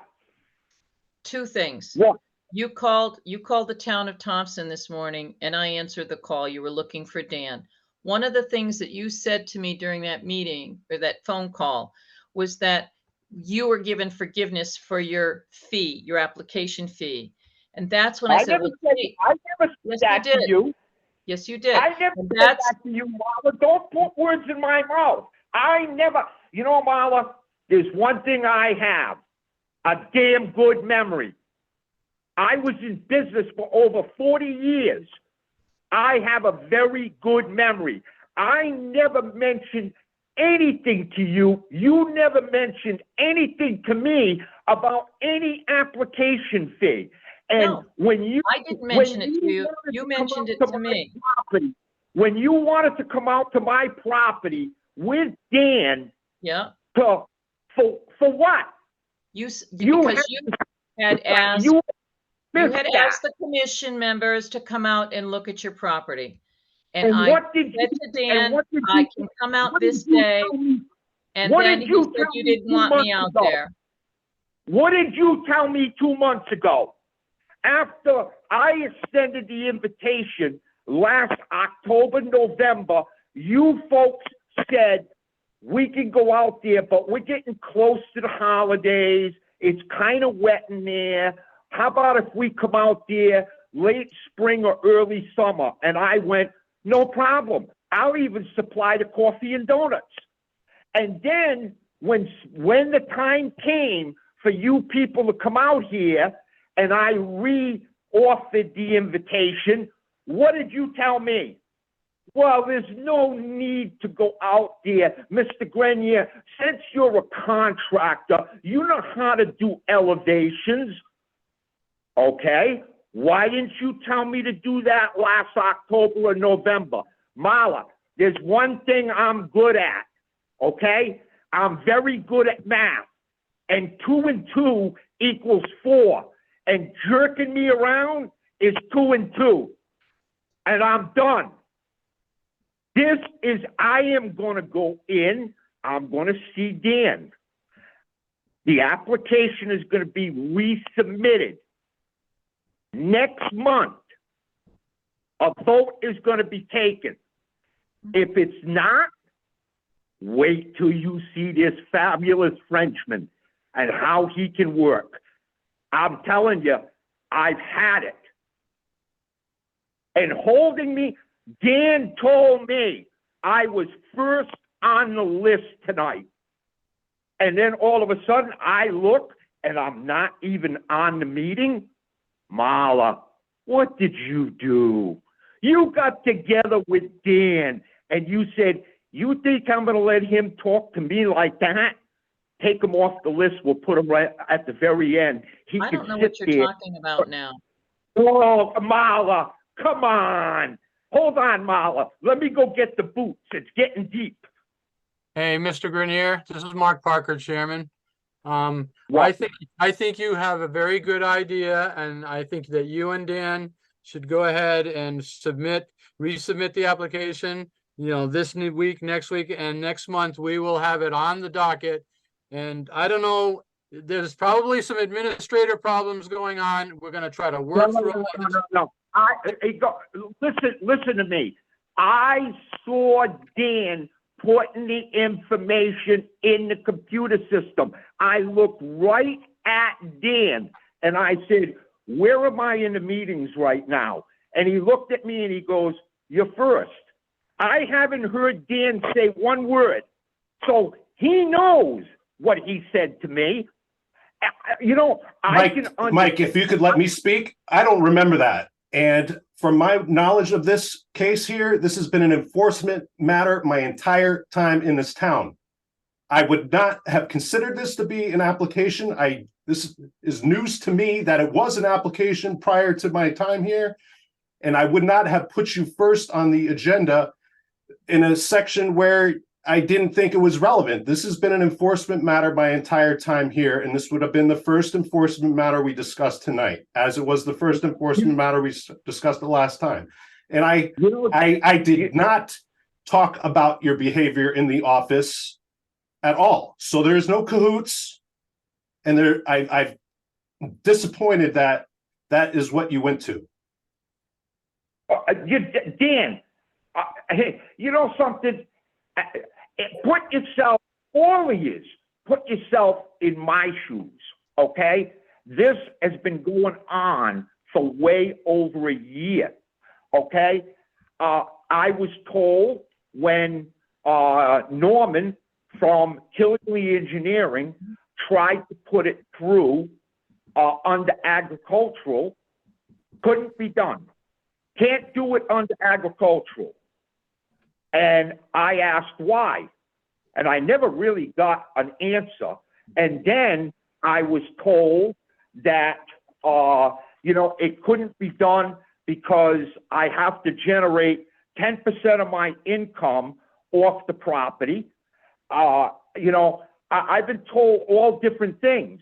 And I have paperwork right here in front of me, okay, where Spalding, when they subdivided the land, they did it under agricultural, okay? Then I have paperwork here, when they put the new leach field system in, they did it under agricultural.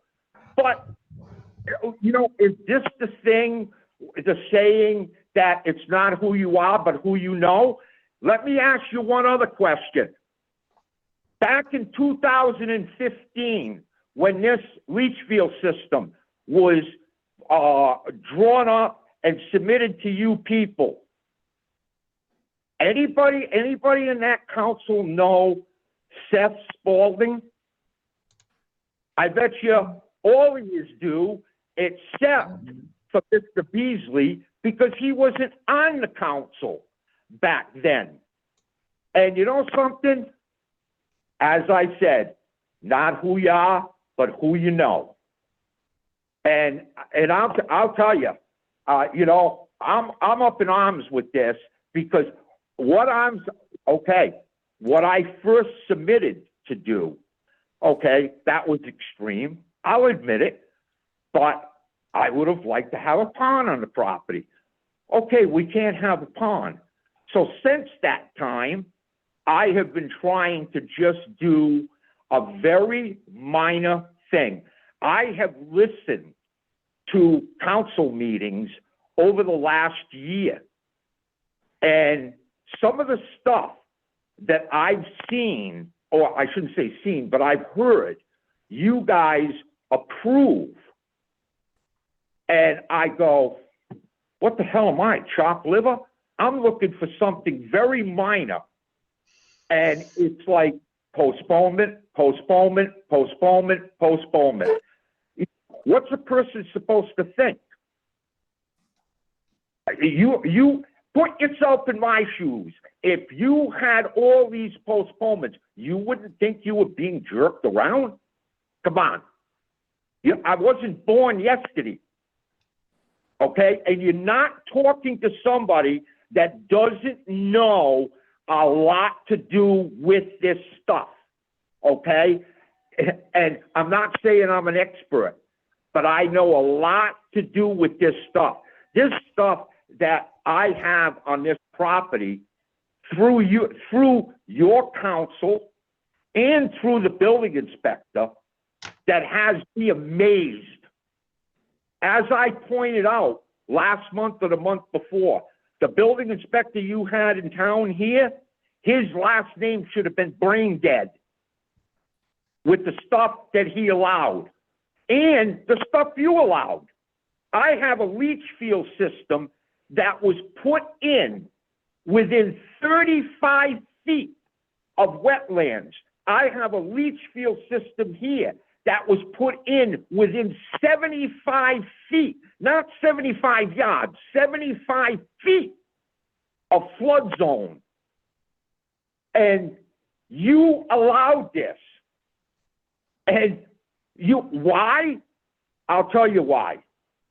You allowed a conventional leach field system, which should have never been put where it was put.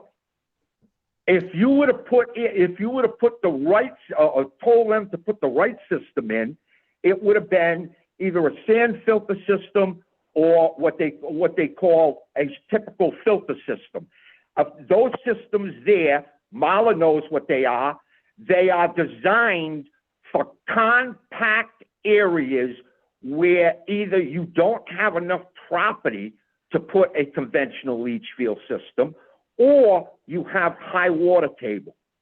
That system there could have been installed much closer to the house. I shot the elevations. It would have been 8 feet higher in elevation and almost 90 feet further away from the wetlands and almost 150 feet further away from the flood zone. But I know why you didn't do it. Because that kind of a system requires a 240 circuit and a 120 circuit. The circuit in this house, the panel box in this house is maxed out. So what the owner would have had to do is he would have had to put a 400 amp service in. Well, a 400 amp service would have cost them between $15,000 and $18,000. And the added cost for a sand filter system versus a conventional leach field system would have cost them about another $8,000.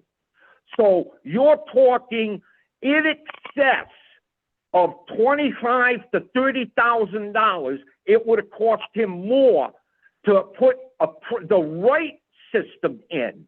But you allowed an apprentice to put in and submit to you people a leach field system. I heard Mala mainly, you need an engineer, you need an engineer, you need an engineer, you got to get an engineer. You want to know something? No engineer designed the leach field system on this property. I'm looking at the leach field system design right now, and it looks like a 3-year-old designed it. And you people approved it. I'm trying to fix your screw up. Do you understand? Don't work against me. Work with me.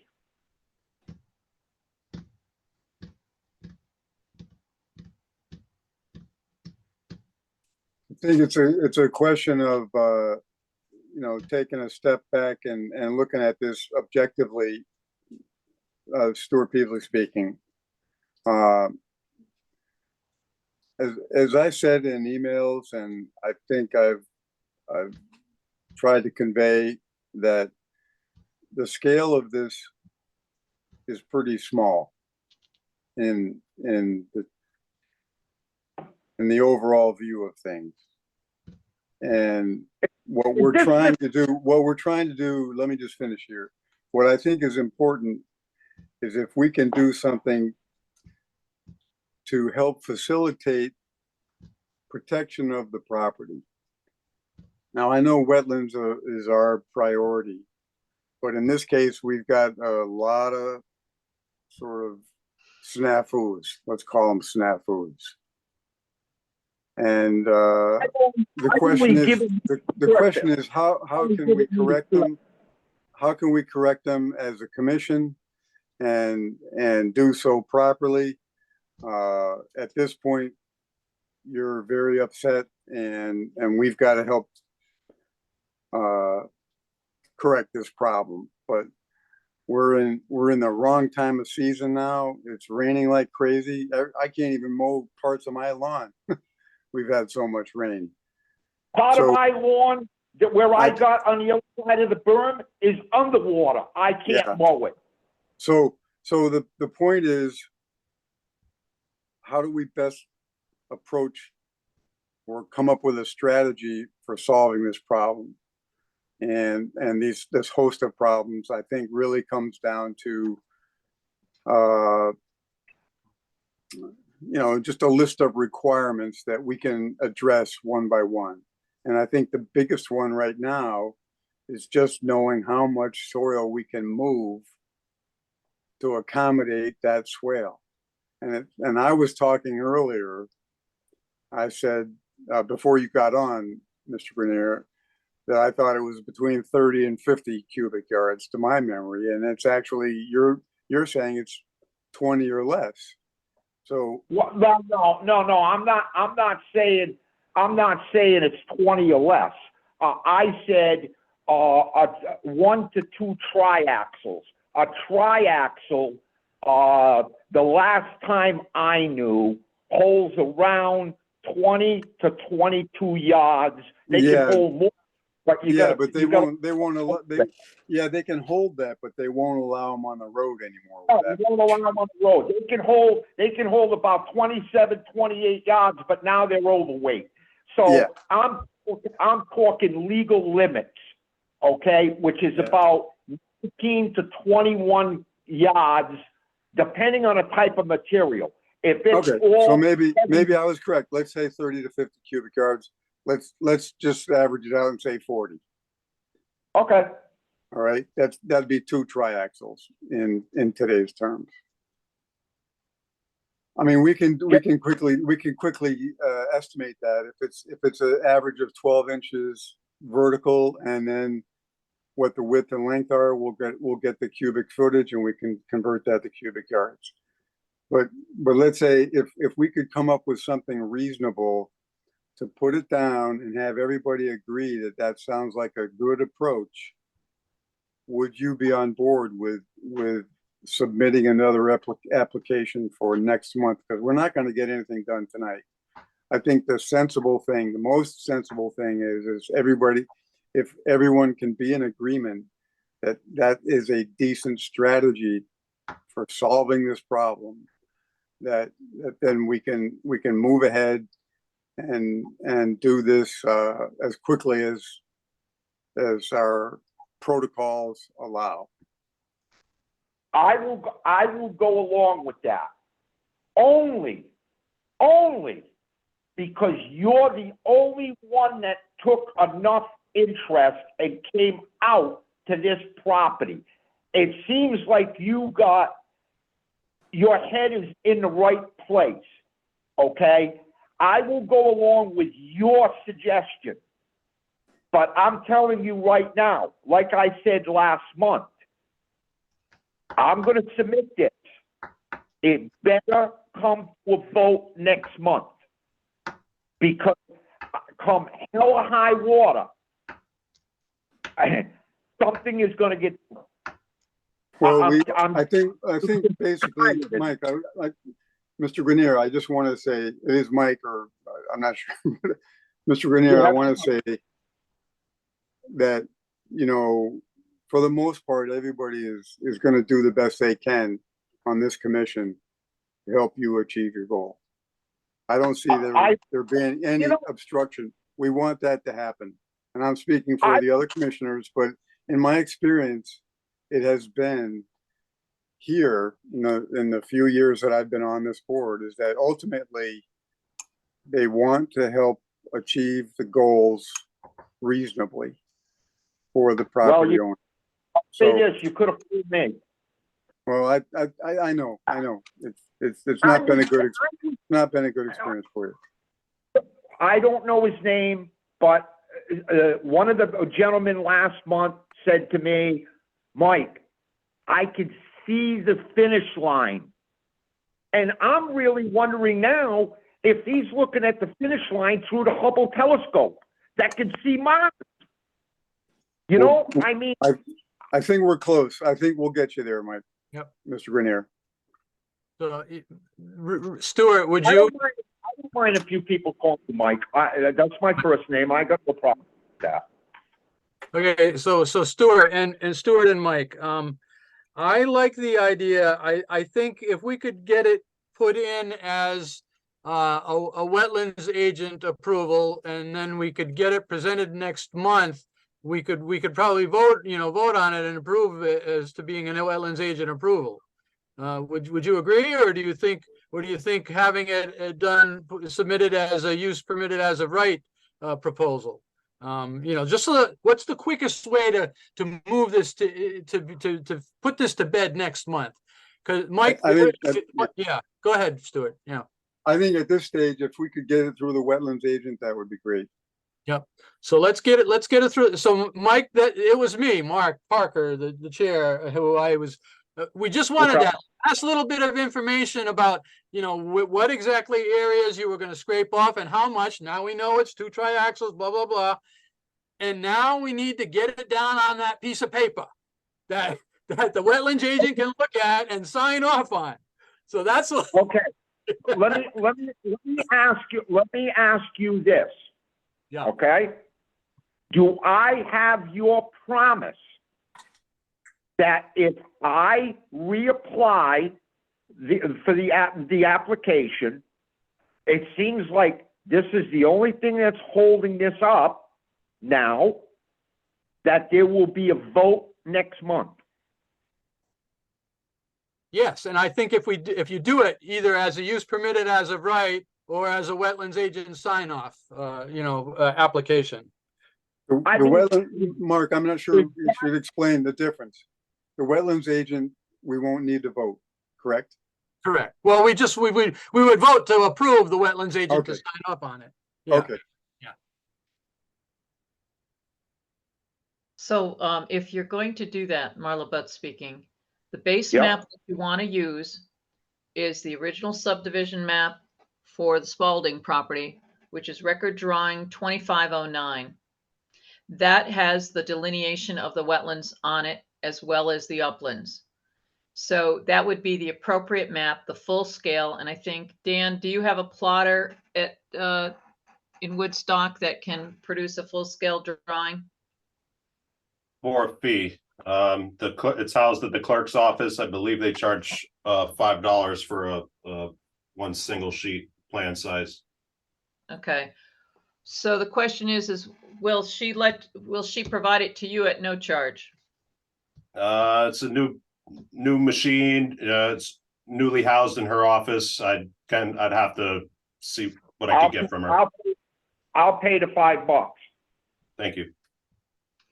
So $5 is not going to break me. If it does, then I've done something wrong in life.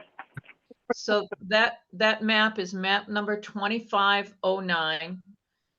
And if you pull it, send it out to the plotter at full scale, it should be a scaled drawing. Okay. Now, excuse me, Marla. Who are you telling this to, me or Dan? I'm asking Dan if he has the capability of getting a full scale print of the Mylar that was filed in the town clerk's office. That is Mylar 2509, which is the Spalding's property when they did the agricultural parcel subdivision. On that map is the delineation of wetlands, and it shows the house, and it's a scaled drawing, and that would be the appropriate drawing to place on where you want to remove things from and where you want to place them to. Map 2509. I'll retrieve that from the clerk tomorrow. Okay. One last thing I would like to ask the council, because one of the rejections that you used a while ago was I could not do this under agricultural because I don't generate 10% of my income off the property. I never would have said that. I don't know anybody here that would have said that. And if they did, I would have told them that would have been wrong. That's incorrect. Oh, you can't base an okay. agricultural exemption based upon the amount of commodities that may be sold by the agricultural entity. That is irrelevant. It's based on definition of use. agriculture. Yeah, it's based on use, not amount. What's the land used for? Yeah. Okay, because Marla, I was told, okay, when I was dealing with Killingly Engineering and Norman, I had a conversation with him because he called me up to give me the bad news that you would not allow me to go under agricultural. And I go, why? I go, I have documentation right here that states they allowed the Spaldings. I go, maybe I should have the name Spalding, but I don't. I says they allowed them to subdivide the property under agricultural. That's They allowed subdivision. That's not us. Marla, just let me finish and then you can make your comments. They allowed them to do a leach field system under agricultural. And he kind of hesitated and he goes, well, Marla said, because you don't generate 10% of your income off the property, you can't go under agricultural. Norman I never would have said that. I never would have said that. Let me ask you something, Ma, and this is where I keep going back to being jerked around. What does he have to gain to make up stories to me? He doesn't know me from Adam and Eve, but he does deal with you more often, and he is the one that told me you made that statement to him. To me, And that's hearsay. Nobody looked everywhere. I don't know what he said to you. You're only saying Marla, what he said to you. I'm sorry, Molly, but I think we've talked about this enough. And Can that be, yeah. it's almost That's 9:20. We've spent almost Easy way a half to an get hour away on from this. Marla, I'm sorry. I don't believe anything you say. You make, Right. I heard Okay. you talk these meetings and you're like the Dom. Everybody bows before you. I don't. Next month, it's gonna be done. Yeah, okay, so Mark Parker here, as chair of the meeting and presiding over the everything. I think we've had some really emotional and good discussion here. There's obviously been some misunderstandings and mistakes and things of the past. A lot of that is water under the bridge. So I think we've made Stuart Peasley has made some very good points. Mike Grenier, you like Stuart, so I want you to work with Stuart and with Dan Malo, and we are going to get this application printed up for next month. And I don't want to have any more discussions about what the Spaldings did, and anyway, let's just kind of cut that off. And I'm glad that Jay Swan, our first selectman, is sitting in and listening in on the meeting tonight. It can be very difficult being a public servant, a volunteer, Mike, and we're trying to do the best we can with all the regulations. Mike, don't interrupt me. I let you give your spiel. So let me just kind of finish. Okay. So, I really care about you, Mike. I really care about all the other residents in the town of Woodstock. And we're all human beings. None of us are perfect. So let's just kind of put all that other past stuff, whether it was really said or not, let's move forward with the facts and the two triaxles, and let's get this paperwork done and in, okay? Please. Well, fine. I can go along with that. But what I can't go along with is dumb. And your council and the building inspector, it's, as the saying goes, not who you are, but who you know. I have stuff here. I even called in a state building inspector, a state engineer, and they walked away shaking their heads at the stuff that was done here. And I'll tell you, I was a building inspector. I never played favoritism. I did what the law required me to do. You don't like it? Then you're really not a friend of mine. You have to understand, I have a job to do. If you don't allow me to do that job, tell you the truth, I don't even want to know you. And what was done on this property was done 100% for Spalding's benefit. And you people, unfortunately, I'm dealing with right now. And I have to protect this house. I have to protect the screw-ups that the building inspector did and you people did. And I don't think you people understand what I'm talking about. Marla says to me, get sandbags. Well, you want to know something? The building inspector should have never allowed doors to be put at ground level, not this close to a flood zone and wetlands. But they're there. And I know why. Even the state building inspector knows why it was done that way. And is the town, every time the house is in jeopardy of getting water in it, is the town going to come over and put all these sandbags around? No, they're not going to come over and do it. It's going to be left up to the homeowner. And it's all screw-ups that your town did. your officials that represent your town screwed up big time. And I'm going to tell you right now, I have already consulted a lawyer, and I'm ready to move on with a lawsuit against the town, against you people, and against the previous building official who's now over in Thompson. Thank God they can have the idiot because he's dumb. Good night. This is Stuart Peasley here, Mike. Good night. Mr. Grenier, just 1 second. Did we lose him? Yeah, okay. Listen, I think, this Stuart Peasley again, speaking to other members, I think it's pretty close. We can just move ahead forthrightly and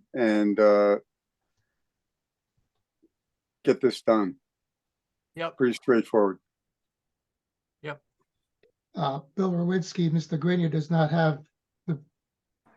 able to hear this, but at least two of you know where I live, and I go by that property almost daily, sometimes 3 or 4 or 5 times or more a day. So I see it in all kinds of situations, all kinds of weather. I walk by it, I drive by it, I bicycle by it. So I'm well acquainted with the property, and my need to inspect it in person, I think, was not really that necessary. We're down to just needing a paper that says, I want to do this. Right. And that's all we're asking for. Yeah, I think that Mr. Grenier is a little spiked up, heated up, whatever. But I think he's reasonable enough. He'll come to that awareness. Right. In the time that I met him on the site visit, and the times that I've seen him on the Zoom meetings, he knows what he's talking about, and he's been accommodating, and I think that we just got to give him a little bit of consideration for that, and let him see that we also need to have our requirements fulfilled, and we'll get it done. Yep. But I think, sometimes we just have to be it's easy to be too strict sometimes. Yep. And, So, yeah. What's that old song? Easy to be hard, something like that. Yeah. So would it be appropriate for Dan to reach out to, if Mike Grenier doesn't get to him within a couple of days to, reach out? What do you think, Dan, or Stuart? We just so we can get him to fill out the right form and get the right information into it. I'll retrieve the map tomorrow and give him a call that we have it available for him to pick up. Yep. And I'll give him a paragraph or a bullet list of the final checklist items that the commission is looking for. Yep. He could just need a little coaching for what the drawing requires. That's all, Dan. And if he needs that, I'd be glad to help, or you could help, whatever. But it's just I've tried, and I've tried. I don't want him to submit the wrong thing, and I kind of just took this submission and presented it to the commission because I keep getting mixed up drawings every single time. None reflect the previous. So I think I've triangulated now the area where he intends to proposes to do the work, and that I can make sure that that is the area that's depicted on the final plan that he presents to us for review. But it'll be on that map 2509, the previous subdivision map. I think, as Marla said, it's got the best. It's the best format for a drawing. Does he just get that from the town clerk? It should be on file with the town clerk if we have Yeah. a map number. Okay. Well, I would like to take this opportunity to ask Jay Swan. I see Jay, you are on.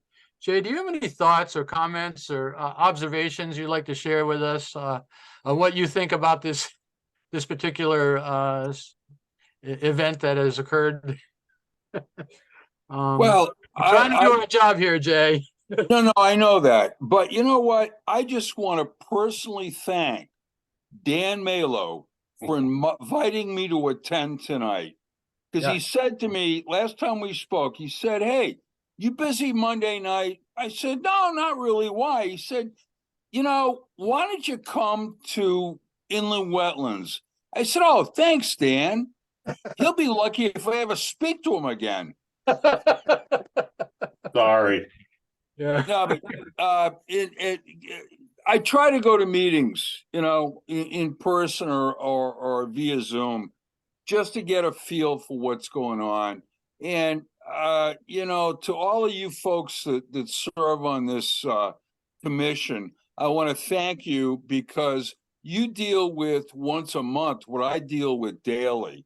It's a thankless job. Yeah. By the same token, the gentleman that the issues, we understand this. Yeah. And I understand his feelings.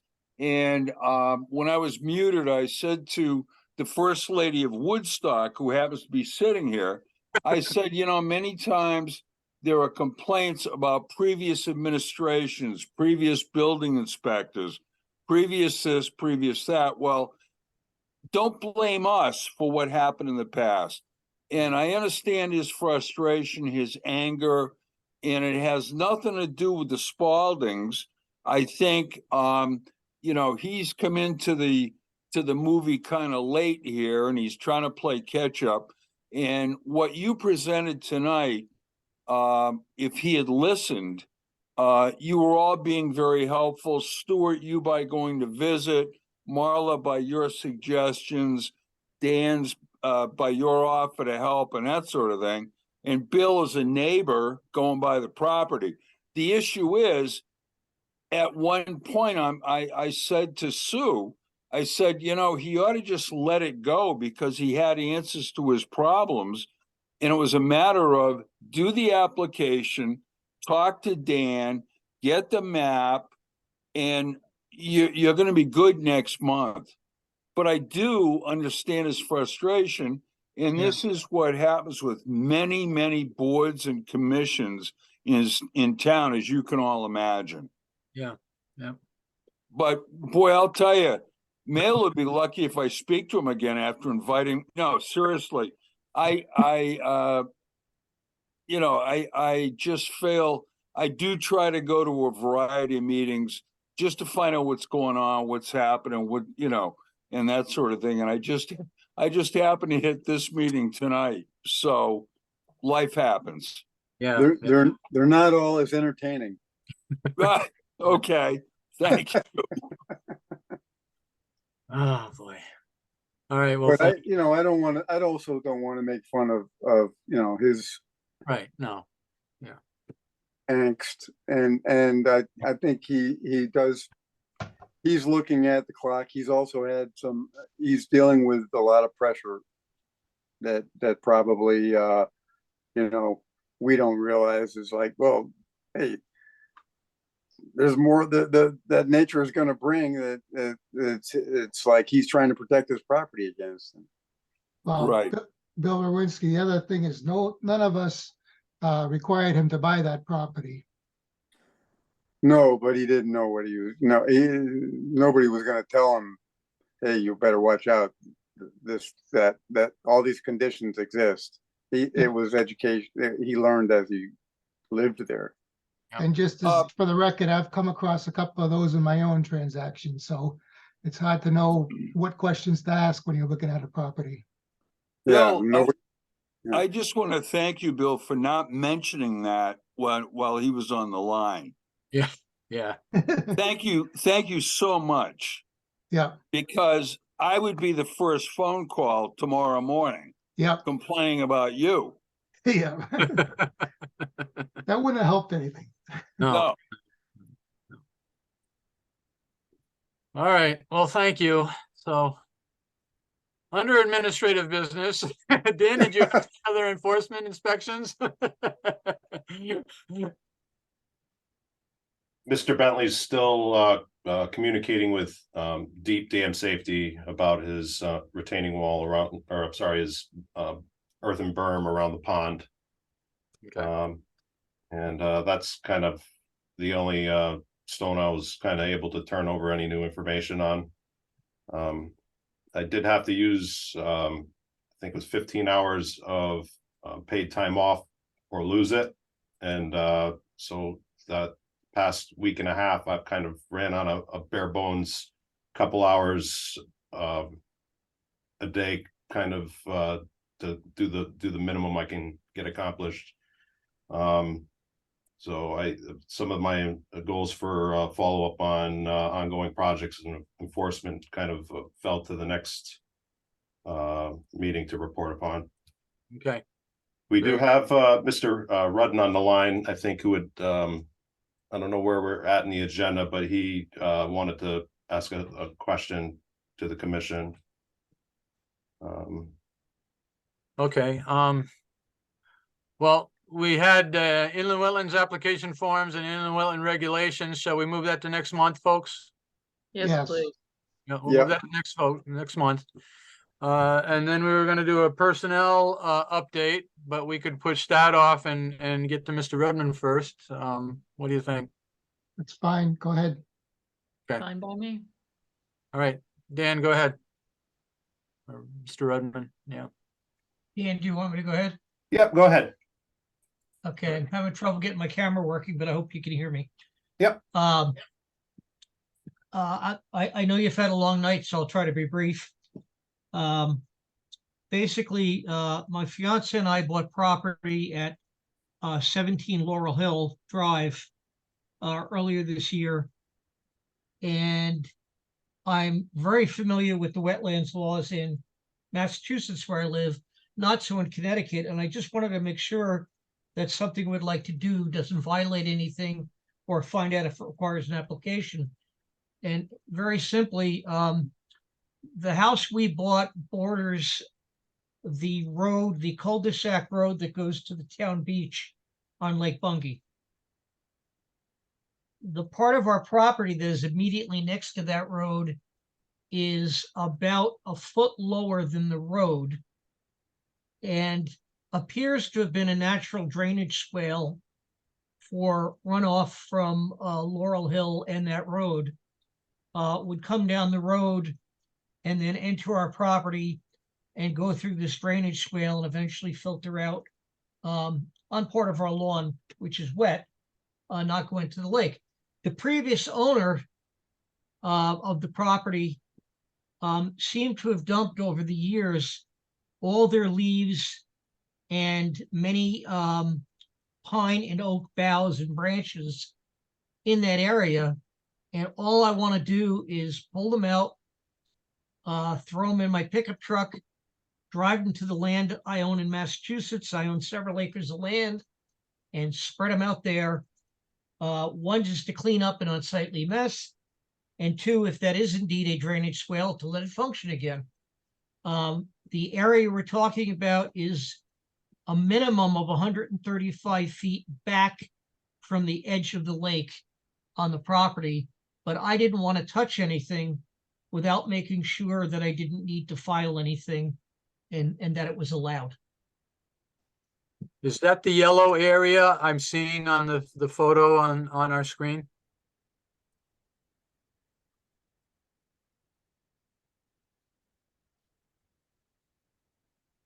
Is that, yeah, that's Dan Mello's screen. So Dan, is that the area? Yeah. Okay. This is the first I've been able to look at this drawing as well. Mr. Rudden, is the yellow line that you drew in on your map, that's the area where the work would need to be performed? You're still muted, Mr. Rudden. He's got two things going. It looks like might be frozen on one. Oh, okay.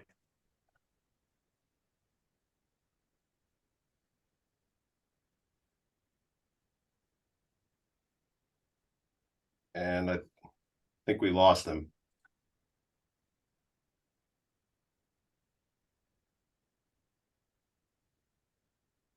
Well, I'm thinking it might be, again, use permitted as of right for enjoyment of, unplugging a drainage swale or, a culvert or whatever. Maintenance of property.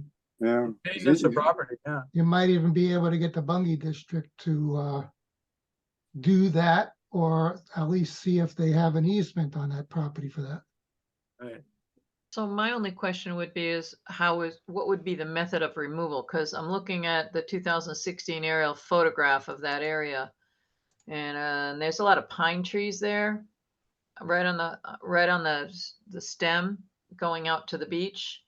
And his house, most of the pines are in the front of his house and along the side. So if he's doing it manually, that shouldn't be a problem. But if he's bringing a machine in to clean it out, that may be more problematic because he's going to have a lot of tree roots that are there and stuff. But if he's just trying to, Stuart here, sounded like he was gonna do it by hand because he was gonna use his pickup truck. Yeah. so his question was, since he doesn't know Connecticut law, he doesn't know anything about uses permitted as of right, like maintenance and enjoyment of a residential home. And so he's presenting this to the commission. I'm So- sorry, folks, I lost you, I'm back. All right. Okay. So how would you be removing the material from this historic swale? Would it be manually? By hand, Okay, with a rake and a shovel, yeah, that's not a big deal. with the logs lifting them up. My best friend has a pickup truck. They're not Mhm. wet at all, the leaves. And Mhm. we just would come down every Saturday and fill the truck till we got it all out of there. And then get rid of it. So typically, there's an upland review area in Woodstock that's 125 feet from any water course. So anything that's outside of 125 feet, we wouldn't have jurisdiction on that, most likely, as long as it's not a water course, and it doesn't sound like it is. It's just a drainage way. And typically, if you're doing something that's to the maintenance and enjoyment of a residential home, a lot of people do things that they never even come to the commission, but they don't have complaints. We work on a complaint basis. As long as, if you're wondering what kind of paperwork do you feel that you have to supply, there is an application form for use permitted as of right or declaratory ruling. You can do that, or you could end up proceeding to go ahead with it. And if nobody complains and it's not causing a problem to the lake, and the Bungie Association has no problem with it either, we wouldn't be involved. I mean, a lot of people do things to their residential homes, and we don't have a problem with it. Some of them will come in ahead of time because of the way the law is written and apply for a ruling to give them cover for that. Okay. But this sounds classic as maintenance and enjoyment of residential home. You're doing it manually. You're not doing it with a machine. Nope. Just I served on the Conservation Commission in the town I live in, which is over the border, Mendon, Mass. For 8 years, I was the chairman for 4. I know the wetlands laws in Massachusetts. With that background, the last thing I wanted to do was violate them in what's going to be my retirement home. Right. So good. And maybe you'll be on the commission, huh? We need members. well, I can tell you after what you've heard tonight, I just want to tell you, I'm in my 39th consecutive year of elected or appointed service in the town of Mendon. And Wow. what you had tonight, I've seen many, many times.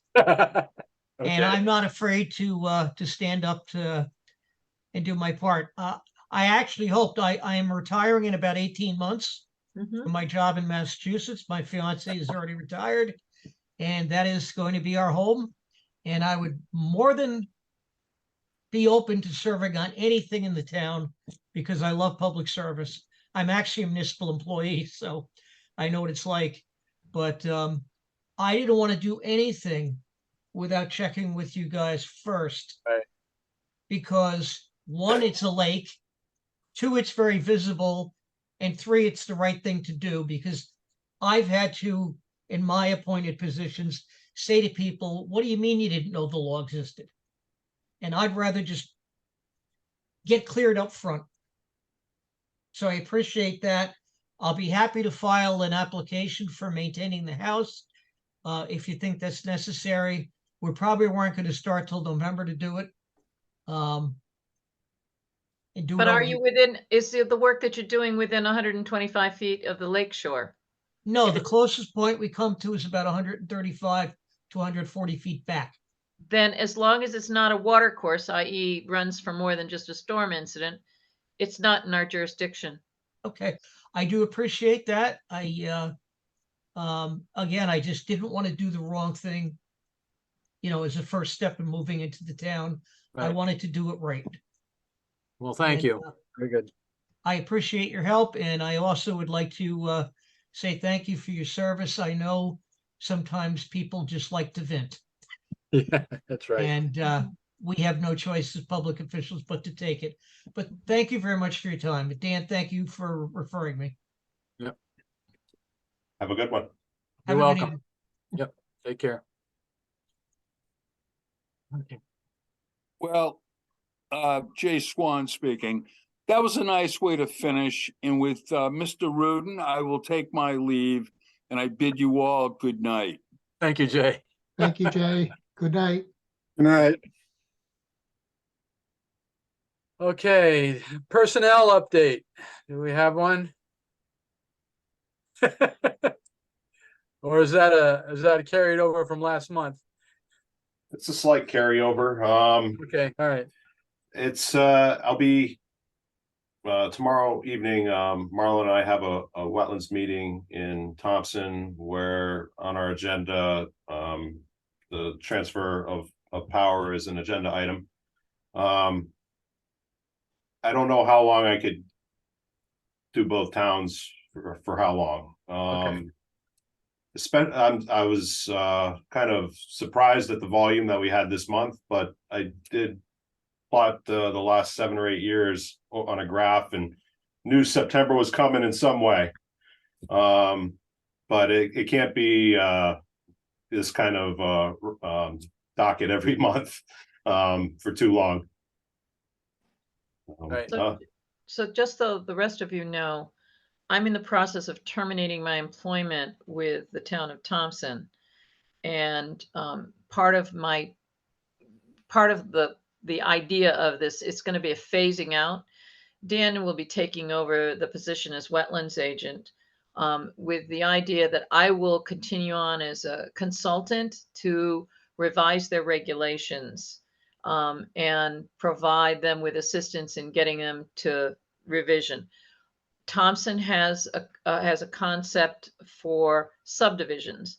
It's called conceptual subdivision approval. It really doesn't make a whole lot of good sense because they don't issue a permit, but it's required.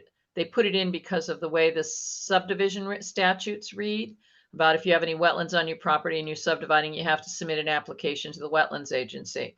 So they did it through a conceptual. We're getting rid of that. We're going to try to get rid of that, and we're working on a new fee schedule. So whatever I do with Thompson, I will be able to migrate over to check on the Woodstock's wetlands regulations. So once I leave employment with the town of Thompson, I might have a little more time to work with whoever's in the wetlands office on a volunteer basis, which I haven't been able to do. So we'll see where that all goes. And by the way, I had a bad car accident on Friday. I was the victim of a hit and run on I-84.